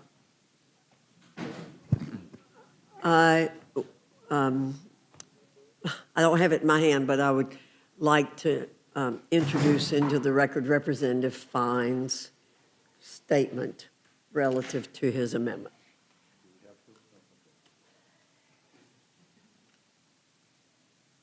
Without objection. Madam Chair, I would just like to say that earlier you referred to the $72 billion reconciliation bill, and it was $70 billion. It was originally 72, but in the Senate they took out the $2 billion that was going to go to the slush fund, and so I misspoke because there was. So I just want to make sure that I correct the record there. Thank you. Always good to correct the record. Thank you, Ms. Leisure-Fernandez. Is there anyone else seeking to testify on today's agenda? Seeing none, this closes the hearing portion of our meeting. The chair will be in receipt of a motion from the gentleman from Georgia, Mr. Jack. Madam Chair, I move the committee grant H.R. 1181, the Protecting Privacy and Purchases Act, a closed rule. The rule waives all points of order against consideration of the bill. The rule provides that the amendment in the nature of a substitute recommended by the Committee on Financial Services now printed in the bill shall be considered as adopted, and the bill as amended shall be considered as read. The rule waives all points of order against provisions in the bill as amended. The rule provides 1 hour of general debate equally divided and controlled by the chair and ranking minority member of the Committee on Financial Services or their respective designees. The rule provides 1 motion to recommit. The rule further provides for consideration of H.R. 9022, the Energy and Water Development and Related Agencies Appropriations Act 2027, under a structured rule. The rule waives all points of order against consideration of the bill. The rule provides 1 hour of general debate equally divided and controlled by the chair and ranking minority member of the Committee on Appropriations or their respective designees. The rule provides that the bill shall be considered as read. The rule waives all points of order against provisions in the bill for failure to comply with Clause 2 of Rule 21. The rule makes in order only those amendments printed in Part A of the Rules Committee report, amendments en bloc described in Section 4, and pro forma amendments described in Section 5. Each amendment shall be considered only in the order printed in the report, may be offered only by a member designated in the report, shall be considered as read, shall be debatable for the time specified in the report, equally divided and controlled by the proponent, and an opponent shall not be subject to amendment except as provided by Section 5 of the rule, and shall not be subject to a demand for division of the question. The rule waives all points of order against the amendments printed in Part A of the Rules Committee report or amendments en bloc described in Section 4 of the rule. The rule provides that the chair of the Committee on Appropriations or his designee may offer amendments en bloc consisting of amendments printed in Part A of the Rules Committee report not earlier disposed of. Amendments en bloc shall be considered as read, shall be debatable for 20 minutes, equally divided and controlled by the chair and ranking minority member of the Committee on Appropriations or their respective designees, shall not be subject to amendment except as provided by Section 5 of the rule, and shall not be subject to demand for division of the question. The rule provides that the chair and ranking minority member of the Committee on Appropriations or their respective designees may offer up to 10 pro forma amendments each at any point for the purpose of debate. The rule provides one motion to recommit. The rule further provides for consideration of H.R. 8595, the National Security Department of State and Related Programs Appropriations Act 2027, under a structured rule. The rule waives all points of order against consideration of the bill. The rule provides 1 hour of general debate equally divided and controlled by the chair and ranking minority member of the Committee on Appropriations or their respective designees. The rule provides that the bill shall be considered as read. The rule waives all points of order against provisions in the bill for failure to comply with Clause 2 or Clause 5A of Rule 21. The rule makes in order only those amendments printed in Part B of the Rules Committee report, amendments en bloc described in Section 9, and pro forma amendments described in Section 10. Each amendment shall be considered only in the order printed in the report, may be offered only by a member designated in the report, shall be considered as read, shall be debatable for the time specified in the report, equally divided and controlled by the proponent and an opponent, shall not be subject to an amendment except as provided by Section 10 of the rule, and shall not be subject to a demand for division of the question. The rule waives all points of order against the amendments printed in Part B of the Rules Committee report or amendments en bloc described in Section 9 of the rule. The rule provides that the chair of the Committee on Appropriations or his designee may offer amendments en bloc consisting of amendments printed in Part B of the Rules Committee report not earlier disposed of. Amendments en bloc shall be considered as read, shall be debatable for 20 minutes, equally divided and controlled by the chair and ranking minority member of the Committee on Appropriations or their respective designees, shall not be subject to the amendment except as provided by Section 10 of the rule, and shall not be subject to a demand for division of the question. The rule provides that the chair and ranking minority member of the Committee on Appropriations or their respective designees may offer up to 10 pro forma amendments each at any point for the purpose of debate. The rule provides one motion to recommit. The rule further provides for consideration of H.R. 9237, the Take Care of America's Veterans Act, under a closed rule. The rule waives all points of order against consideration of the bill. The rule provides that the amendment printed in Part C of the Rules Committee report shall be considered as adopted, and the bill as amended shall be considered as read. The rule waives all points of order against provisions in the bill as amended. The rule provides 1 hour of general debate equally divided and controlled by the chair and ranking minority member of the Committee on Veterans Affairs or the respective designees. Finally, the rule provides one motion to recommit. Thank you, Mr. Jack. You've now heard the motion from the gentleman from Georgia. Is there any discussion or amendment to the rule? Madam Chair. Mr. McGovern. Yeah, well, first of all, I want to know for the record, there were 2 additional closed rules contained in this big rule, which brings the total, the majority's total up to 154 closed rules this session, which is, again, breaks every record in the book. And of the amendments that are being made in order today, I just want the record to reflect that you're blocking the majority of bipartisan amendments, you're blocking over 90% of Democratic amendments, and you're blocking 44% of Republican amendments. And having said that, I have an amendment to the rule. I move the committee make an order amendment number 2 to H.R. 1181, offered by Representative Pedersen, which would strike the language that would preempt state and local laws governing the assignment, use, or disclosure of merchant category codes associated with firearms-related retailers. And Republicans love to talk about states' rights when it's convenient for them, but you all have repeatedly tried to pass laws this Congress to preempt existing state laws. You all tried to pass a nationwide preemption so that states would not be allowed to regulate AI. You tried to pass a nationwide preemption to block states from having laws to protect college athletes. And now you're trying to preempt states like Colorado that want to be able to use credit card codes to crack down on illegal gun rings and possibly stop mass shooters. So I urge a yes vote on my motion, and I yield back. Anyone else, any further discussion on Mr. McGovern's amendment? Hearing none, the question is on the amendment. All those in favor signify by saying aye. Aye. Those opposed, no? No. In the opinion of the chair, the noes have it. The amendment's not agreed Ask for a to. roll call, Madam Chair. Mr. McGovern requests a roll call. The clerk will call the roll. Mrs. Fishbach? Mrs. Fishbach, no. Mr. Norman? Mr. Norman, no. Mr. Roy? Mrs. Houchin? Mrs. Houchin, no. Mr. Langworthy? Mr. Langworthy, no. Mr. Scott? Mr. Scott, no. Mr. Griffith? Mr. Griffith, no. Mr. Jack? Mr. Jack, no. Mr. McGovern? Aye. Mr. McGovern, aye. Ms. Scanlon? Ms. Scanlon, aye. Mr. Neguse? Mr. Neguse, aye. Ms. Ledger Fernandez? Ms. Ledger Fernandez, aye. Madam Chair? No. Madam Chair, no. Clerk will report the total. 4 yeas, 8 nays. The noes have it, the amendment's not agreed to. Any other amendment or discussion? Madam Chair, I have an amendment to the rule. I move the committee make an order amendment number 4 to H.R. 9237, offered by Ranking Member Takano, which would strike the entire text and replace it with the text of the Major Richard Starr Act, using Department of Defense funds from the Republicans' One Big Beautiful Act as the offset. Madam Chair, last July, Republicans voted to give the military more than $150 billion without any offsets.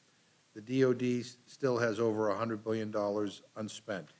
And instead of cutting benefits for veterans within the tinnitus or sleep apnea, or raising fees on VA home loans, which your proposal would do, this amendment would cut the bloated DOD budget by $13 billion in order to fully pay for the Major Richard Starr Act.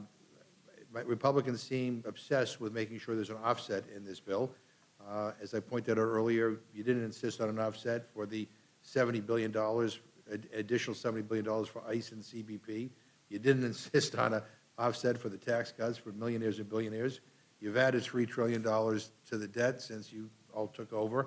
So, I think we're trying to find an offset, and that's what we have done here. I think it's reasonable, and I urge a yes vote on my motion, and I yield back. Thank you, Mr. McGovern. Any further discussion? Madam Chair.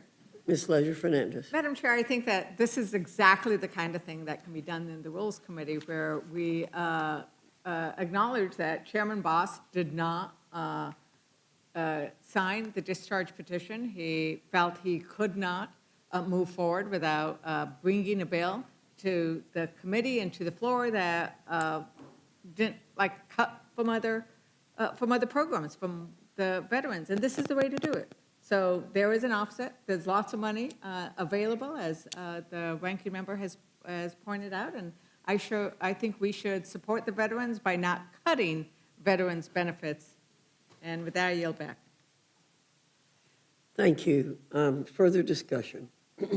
Hearing none, the question's on the amendment. All those in favor signify by saying aye. Aye. Those opposed say no. No. The opinion, Chair, the noes have it. That's for roll call. Mr. McGovern requests a roll call. Clerk will call the roll. Mrs. Fishbach? No. Mrs. Fishbach, no. Mr. Norman? Mr. Norman, no. Mr. Roy? Mrs. Houchin? Mrs. Houchin, no. Mr. Langworthy? Mr. Langworthy, no. Mr. Scott? Mr. Scott, no. Mr. Griffith? Mr. Griffith, no. Mr. Jack? Mr. Jack, no. Mr. McGovern? Aye. Mr. McGovern, aye. Ms. Scanlon? Ms. Scanlon, aye. Mr. Neguse? Mr. Neguse, aye. Ms. Ledger Fernandez? Ms. Ledger Fernandez, aye. Madam Chair? No. Madam Chair, no. Clerk will report the total. 4 yeas, 8 nays. The noes have it. The amendment's not agreed to. Further discussion? So, yeah, Madam Chair, so this may be an oversight, but I'm looking under M's for McGovern amendments, and I can't find it. So I think Must be an oversight. it has to be an oversight, because the amendment that I offered is totally rule compliant. So it violates no rules. It's perfectly within making it in order. So I have an amendment to the rule. I move the committee make an order amendment number 40 to H.R. 8595, offered by myself, which prohibits funds from being used to withdraw the United States from 3 duly ratified international human rights treaties. Madam Chair, in May 1998, President Ronald Reagan put the United States signature on the UN Convention Against Torture. In his statement, he said, and I quote, "Ratifications of the convention by the United States will clearly express United States opposition to torture, an abhorrent practice unfortunately still prevalent in the world today," end quote. Thanks to the implementing legislation of this convention, torture is illegal in the United States. The convention helps our foreign policy. In February last year, Secretary Rubio condemned the government of Thailand for sending Uyghurs back to China, where they could be tortured. This convention is what gave legal force to Secretary Rubio's statement. International human rights treaties help Americans safeguard their own basic rights. the International Covenant on Civil and Political Rights, enhances our First Amendment rights on free speech, religious freedom, and freedom of the press. It protects Americans when they travel and live in other countries. International Convention on the Elimination of All Forms of Racial Discrimination helps Americans defend their civil rights. It gives international sanction to the core idea in our Declaration of Independence that all men are created equal. And under Executive Order 14199, the State Department is reviewing whether to recommend to the President that the United States withdraw from any conventions or treaties. It would be disastrous to withdraw from the international human rights treaties it is party to. It would send a signal to the world that we are on the side of the dictators and the thugs who repress human rights rather than those who seek to defend them. It would deny a tool for Americans to assert their own rights. Most of us, both parties, have co-sponsored legislation or signed letters about human rights cases or conditions in other countries. Withdrawal would cut the legs out from under those efforts. So I believe unilateral withdrawal would be illegal. The Senate would need to vote to give its approval. My amendment simply says that no funds under the bill can be used to withdraw from any of these treaties. I ask that it be made in order. The only reason why I think it's not being made in order is because the chairman probably thinks it's going to pass. But the idea that this is even controversial, is not only stunning, but chilling. And I would urge us to correct the omission and make this amendment in order. And I yield back my time. Thank you, Mr. McGovern. I recognize myself. Mr. McGovern, there are a lot of people who are opposed to your amendment. That amendment does not advance civil rights or anti-torture protections. It locks the U.S. into treaty regimes that are vehicles for overreach and ideological abuse. Let's start with the facts. Torture is already a federal crime in the United States. Racial discrimination is already prohibited by core U.S. law.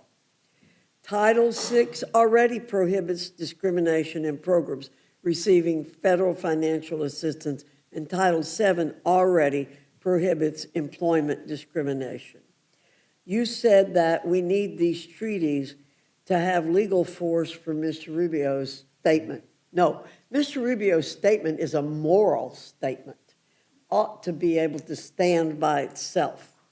Concerns with your amendment are not opposition to civil rights or anti-torture protection.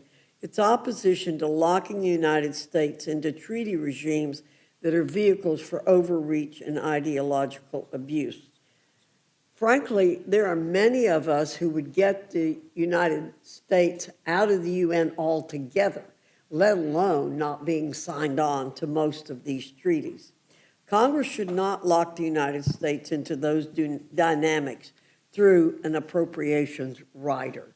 This is not the appropriate place to do that. So the UN is basically a feckless organization.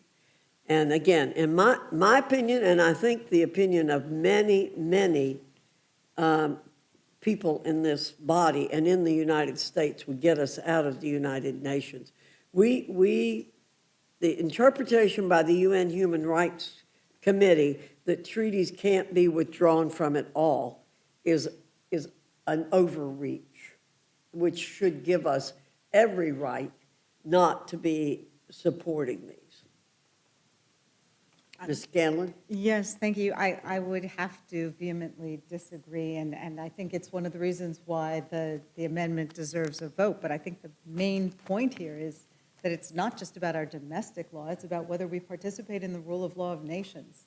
And that's why it is important to engage in treaties, important to engage in the UN. And while some, including this administration, think we should go it alone, I think many of us disagree, and I would yield time to Mr. McGovern if he wishes it. Yeah, I mean, the idea that the administration can unilaterally withdraw from treaties that were voted for by the United States Senate, again, I question the legality of all of that, but the idea that somehow we think that the the UN Convention Against Torture that President Reagan signed us onto is somehow signs us onto some sort of ideological, a course that goes against our values. I mean, I don't know, torture is torture. Torture is wrong. Right, Torture- and it's is a wrong. federal And crime in the and United the idea States. is that if we withdraw from that treaty, our standing in the world in terms of condemning torture becomes less effective and basically non-existent. I said this earlier, I'm going to say it again because I want everyone to hear this. When Donald Trump went to China, I expected him to raise the issue of human rights front and center. I expected him to call for the release of all the political prisoners, to talk about Jimmy Lai, to talk about the genocide against the Uyghurs, and to talk about the persecution of Tibetans. We got none of that. We got none of that. We had none of that. And in too many instances, we are looking the other way when countries are torturing and abusing their own people. So the idea that somehow joining together with the world community in condemning human rights atrocities, that somehow that's a bad thing, or that we should be able to unilaterally withdraw without even, a vote by Congress or the Senate. I mean, I just find this stunning. I will tell you this, and I say this sincerely. Our standing in the world is being diminished because we were walking away from a commitment to human rights. Everything is transactional. It's about money. It's about oil. It's about a deal. It's about that. And we are losing our credibility on this issue. I think that jeopardizes our national security. If we stand for anything, we need to stand out loud and foursquare for human rights in this country. The idea that we are walking away from this, and not only walking away, in some cases deliberately turning a blind eye to the mistreatment of innocent civilians, we are no longer being regarded as a defender of human rights, but as an abuser of human rights. And so I think maybe one of the reasons, as I said, that this is being blocked is because you're afraid it may pass on the floor. I think we ought to have a debate on this, and if a majority of people, Madam Chair, agree with you that we should just tear all this up and walk away from it, so be it. Go on record. But the idea that a totally rule-compliant amendment, on a subject that is germane to what we're talking about here today, is being blocked because I don't know who made the decision, but the deal is that I'm urging my colleagues to reverse that decision. This is not the way we should be running this committee, and certainly on these issues, they ought to be front and center on the House floor for debate. I thank the gentlelady, and I yield back to her. Well, I would agree with that, and not only should they be front and center in this committee, they should be front and center in this Congress and for this country. I think it goes beyond what you said, that this administration is turning a blind eye to torture. In some cases, this administration has purchased it from other countries, such as when we send innocent people to El Salvador to be in a gulag down there where there is known torture occurring. So I think it is time that we reclaim the moral high ground and actually live up to it. So I wholeheartedly support this amendment, and I yield back. Further discussion? Hearing none, the question is on the amendment. All those in favor signify by saying aye. Aye. Those opposed say no. No. In the opinion of the chair, the noes have it. The amendment's not agreed to. I would ask for a recorded vote. Clerk will Everyone's on call the record on roll. this, yeah. Clerk will call the roll. Mrs. Fishbach? No. Mrs. Fishbach, no. Mr. Norman? No. Mr. Norman, no. Mr. Roy? Mrs. Houchin? Mrs. Houchin, no. Mr. Langworthy? Mr. Langworthy, no. Mr. Scott? Mr. Scott, no. Mr. Griffith? Mr. Griffith, no. Mr. Jack? Mr. Jack, no. Mr. McGovern? Aye. Mr. McGovern, aye. Ms. Scanlon? Ms. Scanlon, aye. Mr. Neguse? Mr. Neguse, aye. Ms. Ledger Fernandez? Ms. Ledger Fernandez, aye. Madam Chair? Oh, no. Madam Chair, no. The clerk will report the total. 4 yeas, 8 nays. The amendment's not Well agreed said. to. Are there other amendments or discussion? Yes. Ms. Scanlon? Madam Chair, and I have an amendment to the rule. I move the committee make in order Amendment 87 to H.R. 8595, offered by Representative Jayapal, which repeals the anti-equality provisions in that bill. Once again, our colleagues are using an appropriations bill to score political points by targeting some of the most vulnerable people in the world. These riders include petty performative provisions like banning pride flags at U.S. embassies, and dangerous clauses restricting programs that assist LGBTQ individuals who face violence, discrimination, and persecution. In dozens of countries that criminalize same-sex relationships, people can face life imprisonment or even the death penalty because of who they are or who they love. For decades, bipartisan American foreign assistance has helped provide health care, legal services, and basic protections for people living under those conditions. These programs save lives, but my Republican colleagues want to eliminate them because they serve people that this administration has decided to target and discriminate against in order to score political points. This amendment would strip the anti-equality provisions from this bill because American foreign assistance should promote dignity and opportunity, not discrimination. I urge a yes vote on the amendment, and I yield back. Thank you, Ms. Scanlon. Is there any further discussion on the amendment? Hearing none, the question is on the amendment. All those in favor signify by saying aye. Aye. Those opposed say no. No. In the opinion of the chair, the ayes, the noes have it. I would request a recorded vote, please. Ms. Scanlon requests a recorded vote. The clerk will call the roll. Mrs. Fishbach? No. Mrs. Fishbach, no. Mr. Norman? No. Mr. Norman, no. Mr. Roy? Mrs. Houchin? Mrs. Houchin, no. Mr. Langworthy? Mr. Langworthy, no. Mr. Scott? Mr. Scott, no. Mr. Griffith? Mr. Griffith, no. Mr. Jack? Mr. Jack, no. Mr. McGovern? Aye. Mr. McGovern, aye. Ms. Scanlon? Aye. Ms. Scanlon, aye. Mr. Neguse? Aye. Mr. Neguse, aye. Ms. Ledger Fernandez? Ms. Ledger Fernandez, aye. Madam Chair? No. Madam Chair, no. The clerk will report the total. 4 yeas, 8 nays. The amendment's not agreed to. Is there further discussion? Yes, Madam Chair. Ms. Scanlon, you're recognized. Madam Chair, I have an amendment to the rule. I move the committee make in order Amendment 97 to H.R. 8595 offered by Representative Wasserman Schultz, which strikes new global gag rule riders. For decades, the global gag rule has prohibited certain organizations that receive U.S. global health funding from using their own resources to provide, refer for, or even discuss abortion care or abortion-related care. Republicans are now trying to take that policy even further by expanding those restrictions across virtually all non-military foreign assistance. Organizations will be forced to choose between accepting U.S. assistance or complying with sweeping restrictions on the services they provide, what populations they serve, and even what they're allowed to say. We know where that leads. Clinics close, healthcare providers withdraw services, and patients lose access to maternal health care, HIV treatment, and other basic health services. People's health, women's health, shouldn't be held hostage to political ideology. This amendment strikes the harmful codification of the expanded global gag rule to help ensure U.S. foreign assistance is driven by public health and national security interests, not partisan politics. I urge a yes vote on this amendment, and I yield back. Is there further discussion on the amendment from Ms. Scanlon? Hearing none, the question's on the amendment.